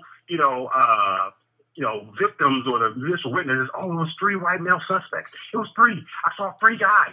And then all of a sudden, okay, brother, thank you. This brother's just going, I don't want to hear this nigga babble, man. This is the babbling this fucking nigga. What kind of cop is this dude? This dude's just going to babble on and on about nothing. And that's fear. The fuck is you babbling about, brother? God damn, this is a dude. Let me tell you what that is. That's nigger babble. That's nothing but nigger babble. That is nigger babble. Nigger babble is based on fear. If I nigger babble nonstop, just make every little thing a conspiracy, I'll fool people into showing them I ain't gonna really do shit. If I just keep on nigger babbling, maybe people will get that, or they won't see that I'm not gonna do nothing. I'm not really trying to come up with any kind of real solutions. I'm just gonna point out every little conspiracy. Man, you know what? If you go there and you get a donut, man, what kind of people get donuts ain't no glaze on them? Come on, man. You got to think, man. And also, when you go there, Black Lives Matter, we know who fund that. But when you go put on a black shirt, why everybody got black shirts on a Tuesday? You see what I'm saying, brother? You got to think, brother. Now, look, Muhammad Ali. Now, Muhammad Ali is a Muslim. And then a Muslim shot up a gay club. That ain't no coincidence right there, brother. What the fuck is you talking about? This nigga talking about shit that ain't got no correlation whatsoever. Nigga, are you on the pipe? What correlation is between Muhammad Ali and the damn gay club getting shot up in Orlando? No, what you don't understand, look, Muhammad Ali said, you float like a butterfly and you sting like a bee. Now, when you think of bees, bees go to pollen. Pollen is in flowers. Got it? Feel me now? When you pick flowers, you got to go to the grass. When you look in the grass, you see mice. Now, let's look at a mouse. Now, Mickey Mouse is a mouse, and there's Disney World down in Orlando, and it has Mickey Mouse ears. The killing was down in Orlando where Mickey Mouse is, brother. So when Mickey Mouse and the killing in Orlando, you tie all that in, they shot up the gay club. That ain't no coincidence, brother. That's George Soros funding that, brother. George Soros funded all that. What the fuck is you talking about? You know how much of a fucking reach you had to make to go there? Did this nigga really tie in Muhammad Ali to the damn shooting in Orlando? I mean, you had to break your arm reaching for that shit. God. And he was still babbling. The nigga was just babbling, trying to... just babbling more shit. God. Y'all stop with the reaching for conspiracies because that stops you from being active and coming up with solutions. Who the hell is this calling me? What is this calling me? That stops you from being active about solutions. Oh my God. What kind of cop is this?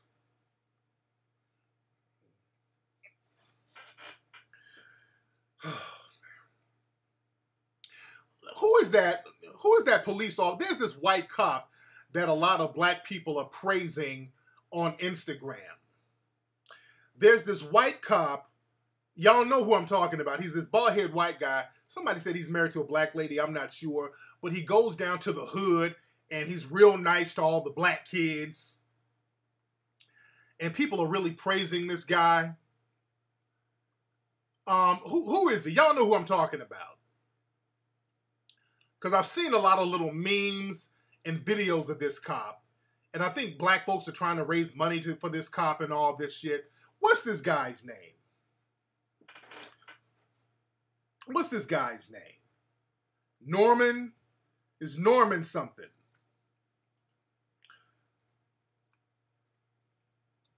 It's Norm, Officer Norman. That's his name. Let me Google that. Let me Google that. Let me Google that. Hold on.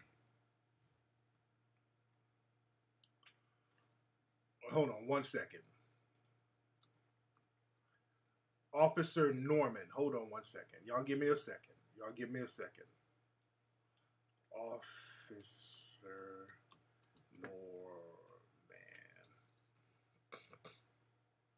Officer Tommy Norman, that's his name. So Officer Tommy Norman, he's this white guy. He's a cop, white, bald-head guy. He goes down to the hood, hugging all the black kids and all this old stuff. Good for you. I don't give a fuck about Tommy Norman. Let me say this off rip. I know the game gave him money and all that. Let me say this, and no disrespect to this guy, but I could give less than a fuck about Tommy Norman. I could give less than a fuck about Tommy Norman. Black folks are so easy to fall for the Jedi mind trick. I have no problem with the guy, but I don't give a fuck about him. What he's doing in the community, that's good. Good for you. You're supposed to be doing that. I'm not going to give you props for the shit. You're supposed to be looking out for the community. They done gave this man $34,000 almost, right? All right, good for you. You're a good cop. That's good. But I'm not going to go overboard giving props to somebody who's doing their job. Black folks got this white savior shit. Black people love making a white person their savior. Get off that. Get off that white savior shit. Because that's the least of your problems. You're focusing on the wrong shit. I'll debate Tommy Lauren anytime. I've said that openly many times. But with this Officer Norman, I'm not going to give him extra props because that's our focus is not him. He's a police officer doing what a police officer is supposed to do. I'm not going to give you props for not killing me and beating my ass because that's what black folks are doing. You're looking at him like, oh, thank you so much for not beating me and killing me. That's all that is. You done made a motherfucker your savior. Cut that shit out, black folks. Black people got a very bad habit. That's slave shit. Cut that bullshit out. I love the game. I love Snoop. But I don't think they should have went down there to the LAPD talking to the cops, communicating and all that shit. I love them niggas. Big fans. Got the Games album. Love that nigga. Love Snoop. Much respect. All the respect in the world for Snoop. I wouldn't have done that. Because that is not the problem. Going down there to LAPD, shaking hands, letting them know how nice we are. Fuck that. That is not the problem. That is not our problem whatsoever. See, we got to stop doing this symbolic bullshit and ignore the problem. Our problem is race soldiers that have infiltrated law enforcement who can kill us with impunity. That is the problem. And we have no mechanism in which to punish these people. So us going down to Officer Norman being, oh, we love you, Officer Norman, that ain't it. That's not going to save these race soldiers from killing us because we don't have a mechanism in which to punish them. That's why they're killing us. They're not killing us because of lack of communication and because they don't know us and because they ain't got the right training. They are race soldiers getting into law enforcement for the sole purpose of killing us. Black folks don't get this for some fucking reason. The FBI put out a memo in 2006 that law enforcement has been infiltrated by white supremacist groups. They are deliberately getting into law enforcement to target us. So in Nazi Germany, the problem with them killing Jewish people wasn't that they didn't know how to communicate with the Jews. That's like saying, hey, Nazi, we're going to give you some sensitivity training so you don't put Jewish people in the ovens. That wasn't the problem. You had a whole system that was infiltrated by people who was hell-bent on eliminating people based on race. They have a specific agenda. See, we got this bullshit where we've tricked ourselves into believing that the cops are scared. These cops are not scared of you. They're not shooting you because they're scared. They're targeting you. They're targeting you. And y'all, we got this thing where we just need to be less scary. Dude, you got black folks out here surrendering, complying, and these cops are blowing your brains out because they can. They are race soldiers pretending to be cops. That's why you use the term race soldier. You can't fucking negotiate with a race soldier. I'm going to say that one more time. You can't negotiate with race soldiers. You can't negotiate with race soldiers. You can't. Begging them, pleading with them. These people are getting white supremacist tattoos on their bodies. There's race soldiers on Facebook and Twitter. They're threatening to kill black people. They're literally online making threats to kill black people. Do you really think these people just need to have a beer with you to see how cool you are? Come on, these are white supremacists, dude. Black folks we don't want to get that. We keep running away from that because that's some hard shit to deal with. We keep running away from that because you don't know what to do about it. See, when you admit that, hey, we got some white supremacists here who want to kill me, and they got a legal right to do it, and I can't do anything about it right now. That's a tough fucking pill to swallow. But if you say, well, he's just a cop who just needs to get to know me a little better, then you can go down, hey, I bake you some cookies. Hey, let's dance and talk, and let's just get to know each other and just kind of work out something. No. Because when they decide to blow your fucking brains out, what do? When they decide to blow your children's brains out, what do? You have to have a mechanism in which to punish people. Going down here shaking hands with people. Now, the only people you should be going down negotiating with and shaking hands with, you get your money, you go down here and you start dealing with some of the prosecutors, you start dealing with the mayors, you go down here and rub elbows with politicians. That's what you do. Shout out to Stripe Jones. My nigga from Miami hit me up. What's up, Stripe? What's your website, Stripe? Stripe did our Coon Train beat at the Coon Train Awards. But yeah, going down to, when you go down to City Hall and all that, you're supposed to be out there chopping it up with the policy makers. You're supposed to go down there with a brown paper bag on their ass and say, hey, look, motherfucker, this is from the community. This is what we need. Bam, here's some paper. Here's some paper. And we need this. You start controlling the politicians. That's what you need to do. We need to get a fund up so we can start getting these politicians in our pocket. The police ain't going to do, they don't give a fuck about us going down here talking to them, shaking hands, and showing them how nice we are, because they're controlled by money. They're controlled by the politicians. The politicians are controlled by money. We got to be very strategic. That's why I call myself an anti-racism strategist.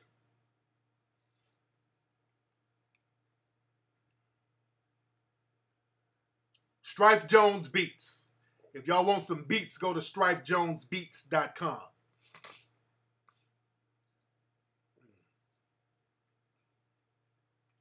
But we got to have mechanisms in which to punish race soldiers, because that is the problem.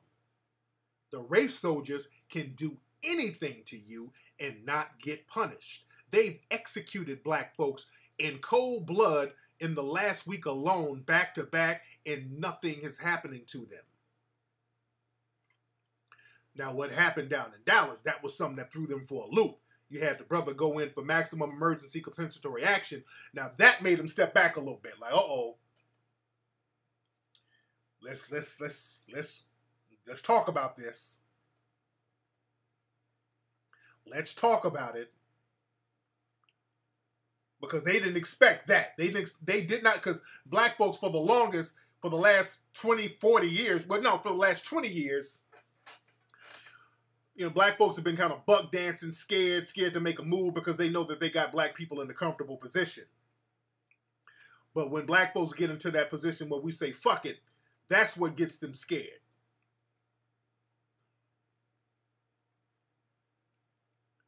So you got to have a mechanism in which to say, hey, if this is what happens to us, this is what we're going to do to you. Either politically, economically, but you got to have your shit in order. That's why it's very important to have a code, and it's a code to live by every day. See, the bullshit is going to have to stop. Black folks want to be about a code every blue moon, but then get back to the dumb shit. Yeah, Micah Johnson caught everybody off guard because they didn't think that it was a black person who was about their life. And there's a few police officers out here, and some brothers them popped up on and shocked them. Excuse me.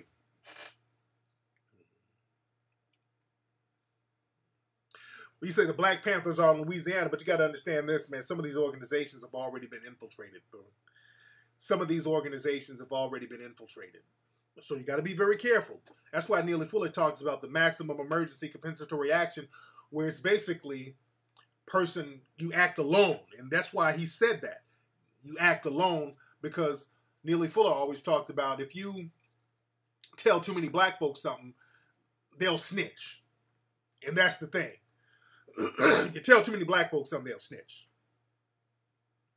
So that's why it's important to act alone, according to his code. According to his code. Excuse me.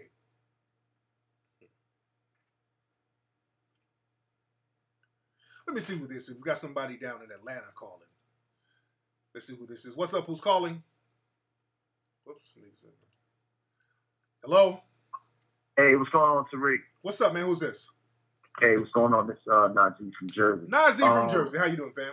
Hey, what's up? Hey, look, I was kind of in the air. I kind of strayed away from that whole conspiracy theory thing with myself, because I was trying to figure out. I said, damn, you know what? Has somebody black ever did this before? But then I stumbled upon an incident. I think it was in the 1940s down in New Orleans. There was a gentleman by the name, I think his name was Mark Essex. Yeah. And he basically took to the roof and with intentions to basically kill white police officers. That was in the 70s. So, Mark Essex. That was in 1973. That was in the 70s. Yeah, it was down in Dallas, as a matter of fact, too, from what I remember. That brother started getting it in, yeah. And, right. So this isn't just something that is like never happened. Because a lot of people trying to say,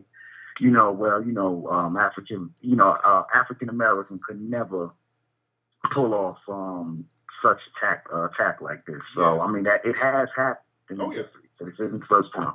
Yeah. All right. Thank you for the call, brother. Yeah, real talk, brother. Yeah, but it has happened before. What's this? This airs. Hold on. Excuse me, that air is on my ass. How many folks we got in the room? We in here heavy? Y'all don't forget to get tickets to join me in Boston this coming Friday. We still in here heavy. And also, if you don't have your copies of Hidden Colors 1, 2, 3, and 4, go to hiddencolorsfilm.com. Get Hidden Colors Film 1, 2, 3, and 4. Let me see. I haven't checked the stats on Hidden Colors 4 on Amazon real quick. Excuse me.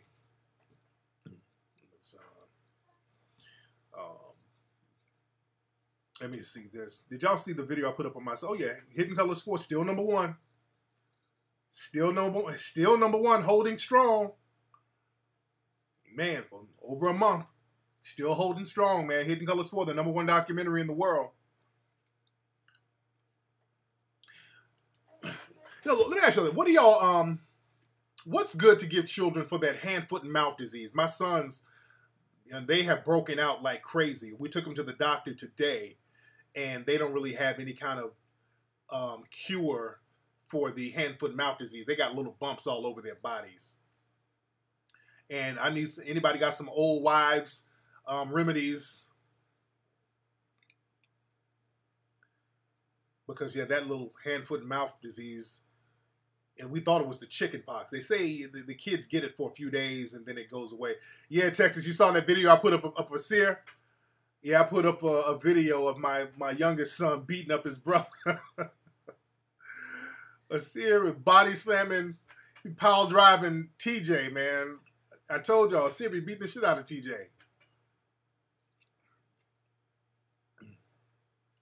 What's up, D? Demorris, your son had it? Atlanta, we might have to skip Atlanta because we didn't secure the venue yet. There was a couple of venues we were looking at, but we didn't secure it, and it's just too short of a time period. So we're going to postpone Atlanta, but I will be going to Boston, Milwaukee on the 23rd, Chicago on the 24th, Cleveland on the 30th, Phoenix on the 6th.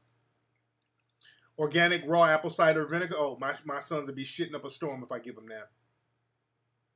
Calamine lotion. We gave them some of that last night. Yeah. Elderberries.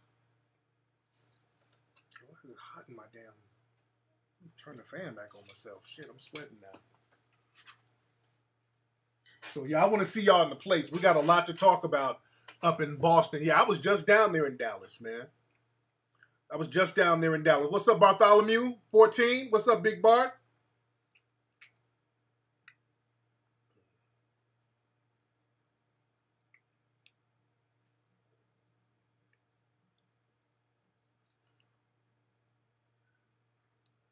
He said some coon juice. Hilarious. Bathe them with apple cider vinegar. That sounds like it'll burn or something. Black African soap. The family, they upstairs. They should be upstairs right now. I hear my damn dog barking. Allow peace officer to use force necessary to the effect of the arrest. Arrest is... the thing is, man, what's up, Night Honor? See, shit, they're going beyond that. I mean, they're violating the Constitution blatantly, but nobody's enforcing it. That's the problem. Nobody's enforcing it. Yeah, they've been trying to tie Micah Johnson into the new Black Panthers when the man clearly said he doesn't belong to he didn't belong to an organization. What's up? Who's calling? Hey, my name is Shamari. I'm calling from Starkville, Mississippi. How you doing tonight? I'm good, Shamari. How are you, dear? I'm doing well. I was calling because I do have a few questions, but I'm going to try to sum it up as quickly as possible. Go ahead. Now, what I basically want to know is how can we try to get our money up quickly so that we can try to build something to try to protect ourselves? And that's the thing. Against these types of right, things. and that people want to do it quickly, but it has to be a long-term thing. It has to be something that we live every day. See, that's the thing. A lot of folks want to do everything real quickly. It's like cramming for the test. We do something real quick and then go back to spending our money on hair weaves, Jordans, and dumb shit. It has to be a lifestyle. We have to have a whole lifestyle change where we live by a code and get off what's called now black culture. Black culture is basically a failed reaction to white supremacy. That's all black culture has become. So we need to let that go and come up with a new culture, which is a melanoid empowerment culture to live every day. Stay on code. Spend our money with other black folks. Don't side with white supremacists against another black person, no matter what. Stop cooning. Build and control and protect our own communities. There's a whole bunch of codes that we need to abide by. So we need to start with a code. The most important thing is a code, because you can give black people everything. But if you do not have a code, you'll give that shit up or it will be taken the next day. And that's our problem. Okay, right, exactly, because I've actually tried to bring up that type of mentality amongst my friends to see what their reaction would actually be to it and to see how it probably would be taken amongst other black people. And some people, they're like, oh, you just hate white people, you know, you only want to look out for people that you care about instead of, you know, looking out for those who probably actually want to help us out as well. Exactly. And I'm wondering, how can we get other people to, you know, get on that code? And that's the thing. And that's the problem. We got this thing where in black society where we want to get everybody on board. And that's the biggest mistake ever, because we got too many coons in the mix. The minute we start talking about building something, niggas start talking about, well, you know, all lives matter now. All lives matter. Now I'm trying to have a Kyrie Irving boat party and y'all gonna mess it up with the white women now. That type of shit gotta go, man. I always talk about 300. All we just need 300 people that's down. If you get at least 300 people around you or that you're connected with or that you have access to that's down on the same code, you can be completely unstoppable. And that's what you need to do. Find your 300. I tell everybody that. You get one group of 300 here, another group of 300 there, another group of 300 here, then everybody has the same code. They get together, you become a powerhouse. It's like the mafia. The mafia has the 5 families, but the 5 families all have a code. You understand? And when they get together, even though they have their differences, the whole 5 family organizations share the same code. So we got to start getting on these codes. But the thing is, we have been programmed to be pets for white people. And that's some shit that we got to get out of our system. That's why when you see all of these marches and these protests, it's always sprinkled with a lot of white people. The white people are all up in these protests and these marches. And number one, half of them are damn agents. Number two, all of them, half of them are fake liberals. They come in there and they hug the Negroes and act like, oh no, your life matters. Yeah. But then at the end of the day, they go back to their suburb and you go back to the goddamn projects where you're going to be possibly shot at any moment. Also, you got a lot of people out there who are in the dominant society getting photo ops where they can take pictures of black suffering and then copyright the footage and sell it and make a grip off your fucking pain, which they've been doing. Like when we were doing Hidden Colors 4, and all my Hidden Colors filmed, when I go back and get archive footage that I got to pay for, I'm always paying some old white person for archive footage of black folks getting their ass whooped back in the 60s. They sit up and take pictures, come out there and archive it, copyright it, and make a grip off your suffering. And they do that now. They go out there, take a picture of you getting your ass whooped, run up to Time magazine, sell that shit for a couple of grand, copyright it, and then making money into perpetuity off your ass whoopings. So the white supremacists, they got all types of money-making schemes. They're about that paper. You're about attention. So we got to get off that attention shit and be about our business. Got it? Got it. Thank you so much for this. I enjoyed your entire series. I haven't gotten 4 yet, but I'm hoping to get it sometime soon. Yes, ma'am. You got So thank you so much for all that you do. Like, you really do a lot. And hopefully we can try to get you out to Mississippi State University sometime next year, okay? Oh, yeah, absolutely. Thank you so much, dear. Yeah, I would love to come out there to Mississippi State. Y'all get y'all money up. Y'all come on out there. But, yeah. Oh, yeah, dude. These couple of white supremacist suspects don't have a problem marching with you. Marching because they know it's not going to change the system. They'll go out there and march with you all day. They'll go out there and march with you all day because they know that ain't going to change shit. White people know how to change some shit. If they really want to change something, they'll change it. When was the last time white people marched for some shit they needed? They know better than to march. They know that shit don't mean nothing. White people go out and change shit. Like when they want to get rid of somebody, they know. Look at what they're doing to Marilyn Mosby up in damn Baltimore. White people ain't marching for shit. They're attacking that woman's license. They're trying to get her removed. They're attacking her sponsors. They're attacking her, the people who funded her. They're attacking the state board, her records. They know who to go for. They know who to go for. Look at Brother Olu Stevens out there in Kentucky. That brother challenged white supremacy. They got all types of little mechanisms where they're trying to remove this brother. They've already suspended him from the bench. They know how to get rid of people. White people know how to get rid of you if they want to. So all this march, I'm going to march with you. Yeah, we're gonna fight the power and fuck out of here. That's another thing. Stop marching with all these white people so much. Who's just out there making money off your ass. Copywriting your pictures. Getting the footage and copywriting it. Like that white supremacist suspect did me. This asshole filmed my lecture and then ran and copyrighted the shit. Luckily, it wasn't a lecture that was that important that I really needed. Because I do lectures all the time. But from now on, I'm checking people's background, and I'm going to start bringing my own photographers and camera people with me. Let's see who this is. Why am I sweating in this one? What's up? Who's calling? Hello? Hey. Hi. Who is this? This is Munya from Minnesota. Okay, what's your name, dear? Munya. It's hard to pronounce. Munya, you Ethiopian? No, I'm Somali. Okay, I was close. Shit, with a name like that, that sounds like an East. Yeah, y'all right next to Somalia. Yeah, so I was right. Close. That's right. Oh yeah, I knew that pronunciation was East African. What's up, dear? How are you? I'm good. I just wanted to share a little story that I had an experience with the St. Anthony Police. Oh wow, what happened? Here well, it was 2012, and I was speeding in a neighborhood at 30 miles per hour. I was going about 41, and I know I was in the wrong. I was trying to get to work on time, and I see a police officer driving on the opposite direction. He flashed his lights. Immediately, I drove to the side. I went to the side and stopped.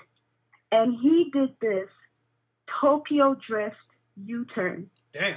That scared the hell out of me. Wow. And he actually passed me because I think he was so focused on being this Rambo badass. I don't know. Yeah. I don't know if he thought that he was going to be on this car chase or what. But he actually passed me, and I'm like, I'm right here. You know, I'm already on the side. You can come back. So he came back, slowed down, and he got out of his car. And he was an St. Anthony police officer. He was Asian. Okay. Oh, yeah. So I don't know if it's the same guy who murdered that poor gentleman who that just happened. I don't know if it's the same guy, but it was a St. Anthony police officer, which I know. Now, I'm getting mixed reports because I heard that on the video, the young lady was in the video said that the guy is Asian, but I'm hearing that the cop was Hispanic. So I'm not sure who the cop is. I don't know either. Right, because they haven't announced the guy's name officially from what I understand. So I don't know. Exactly. But all I can tell you is that I lived in St. Anthony. It's a quiet neighborhood, city. It's easygoing. There's not a lot of things that happen. So I don't know what this police officer's attitude, I don't know where not attitude, but I mean, I don't know where his thinking comes from. It's too Hello? Mall cop. It was just too, hello? Okay, you all right? Yeah. Okay. Can you hear me now? Okay, you all right? Is your forehead hitting the phone? No. Okay, because y'all Somali girls be beautiful with big old beautiful foreheads. You got one of them beautiful Somalian foreheads? Oh my gosh. Yeah, we have some foreheads, I'm not gonna lie. All right. Get your forehead off the phone. Your forehead is muting the phone. But yeah, you be okay, all right. But you be safe yeah, out no, there. I called my brother right away to make sure that somebody knew where I was and what was happening because it scared the heck out of me. Okay. Yeah, it's crazy out here right Too now. much. Yeah, it's crazy as hell out here right now. Mm-hmm. Cool. And now that situation has happened, I have a question for you. What do you do about all your supposed Facebook friends or supposed people that they're not really your friends, but the black people who are apologizing and saying, all lives matter or blue lives matter. I have this one guy on my Facebook. He's not a friend, but I don't know why he's even a friend on here. But I keep arguing with him back and forth, and I'm tired of it. But he keeps posting all these news articles of black on black crime or something that's most likely that is a white boy pretending to be black. Most likely that is a white dude. They're called black sock puppets. They're called black. Those are sock puppets. He has a lot of pictures, though. He has a lot of pictures of himself. I don't know. Sometimes the white supremacists are very elaborate. They can go get a bunch of pictures, create a profile, and pretend to be black. Or it could just be a coon, because there's a lot of hardcore coons out here who knows that saying stupid shit about black folks will get him attention. And I wouldn't mind if it's just him, but then he's got all these followers who are also black, who support him. There's even a video he posted of a black man who came out with demonstration about how you can shoot from your pocket, and that all of us black people, we need to stop being stupid. Anyone can shoot from their pocket. The police officer has a right to be afraid and I'm just like, those are baby. We're gonna have to. Those are coons. We're on a plantation. Understand this. In slavery never ended. We're still in a slave system called white supremacy. We just got better technology. And in the slave system, there's always the runaways, the black folks who wanted to be free, and the black people who were completely comfortable on the plantation. You still have that mentality now. Black folks who will who will slit another black person's throat in order to stay up under some white nuts or some white titties. They love white folk. They're white people's pets. These niggas will kill you or sabotage anything you do in order to stay up under some white nuts or white titties, there's nothing you can do about niggas like that but get them the hell away from you. That's all you can do. Don't have them in your mix. Block them off your page. You can't change them. Mm-hmm.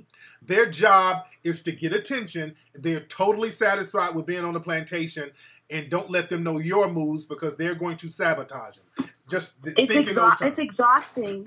No, it's annoying to even look at. That's why those are great tools for the white supremacists. White supremacy, one of their tools is about wasting time. Wasting time is a white supremacist tool. Because if you're arguing back and forth with a white supremacist or one of their coons, you're not focused on what you need to do to empower yourself and protect yourself from a white supremacist. If you're concerned about every dumb little talking point they throw out, and they can do it all day if you let them. If you sit up and talk to a white supremacist or a coon, especially online, they will sit up literally for hours throwing out dumb shit. Literally. They will never stop. They will just keep coming up with dumb shit. That's why when I do debates with people like that, I show you how to debate them, shut them down, cut them off, and get them up out of there.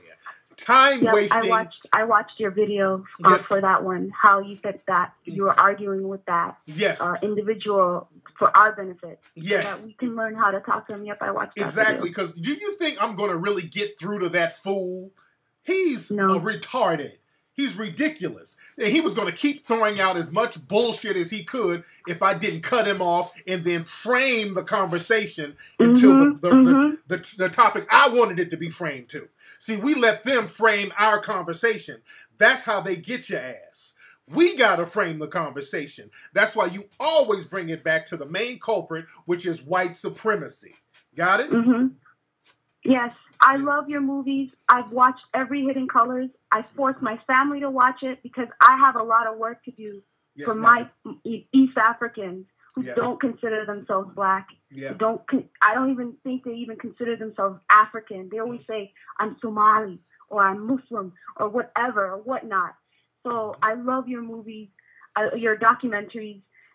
What you're doing for the community is amazing, and I hope you just take care of yourself and because we need you. Yes, ma'am. Just stay healthy, stay safe, and just keep doing what you're doing. It's amazing. Thank you so much. Thank you so much, beloved. Thank you. You know, I met a brother when I was in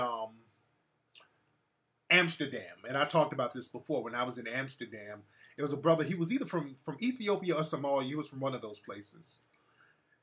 And there's even a video of the guy. It's on one of my YouTube channels. When I was over there doing a lecture, and this brother was like, "Yeah, Tariq, you know, I'm from Somalia, and you know, I used to kind of be a coon." So he had admitted it. He was like, "Yeah, I used to just, you know, praise white folks." You know, he was like, "Yeah, I thought white people were special. And, you know, I used to be a coon." And I was, you know, pleased by his honesty. But he was like, "You know, I'm epileptic," and I'm like, okay, where's he going with this?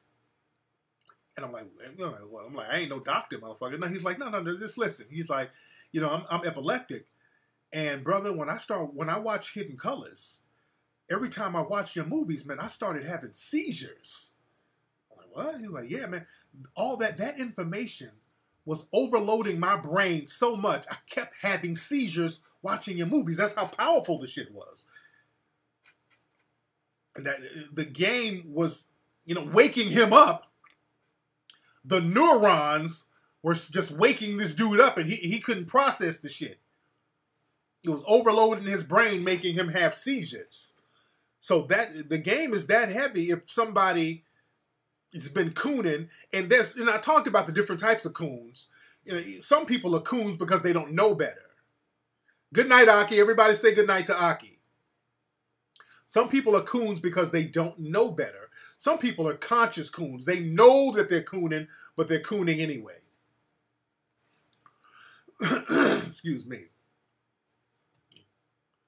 Okay, yeah, homie 2540, whatever the fuck your name is. Yeah, let me get him out of here. He keeps trolling the same comment. Man.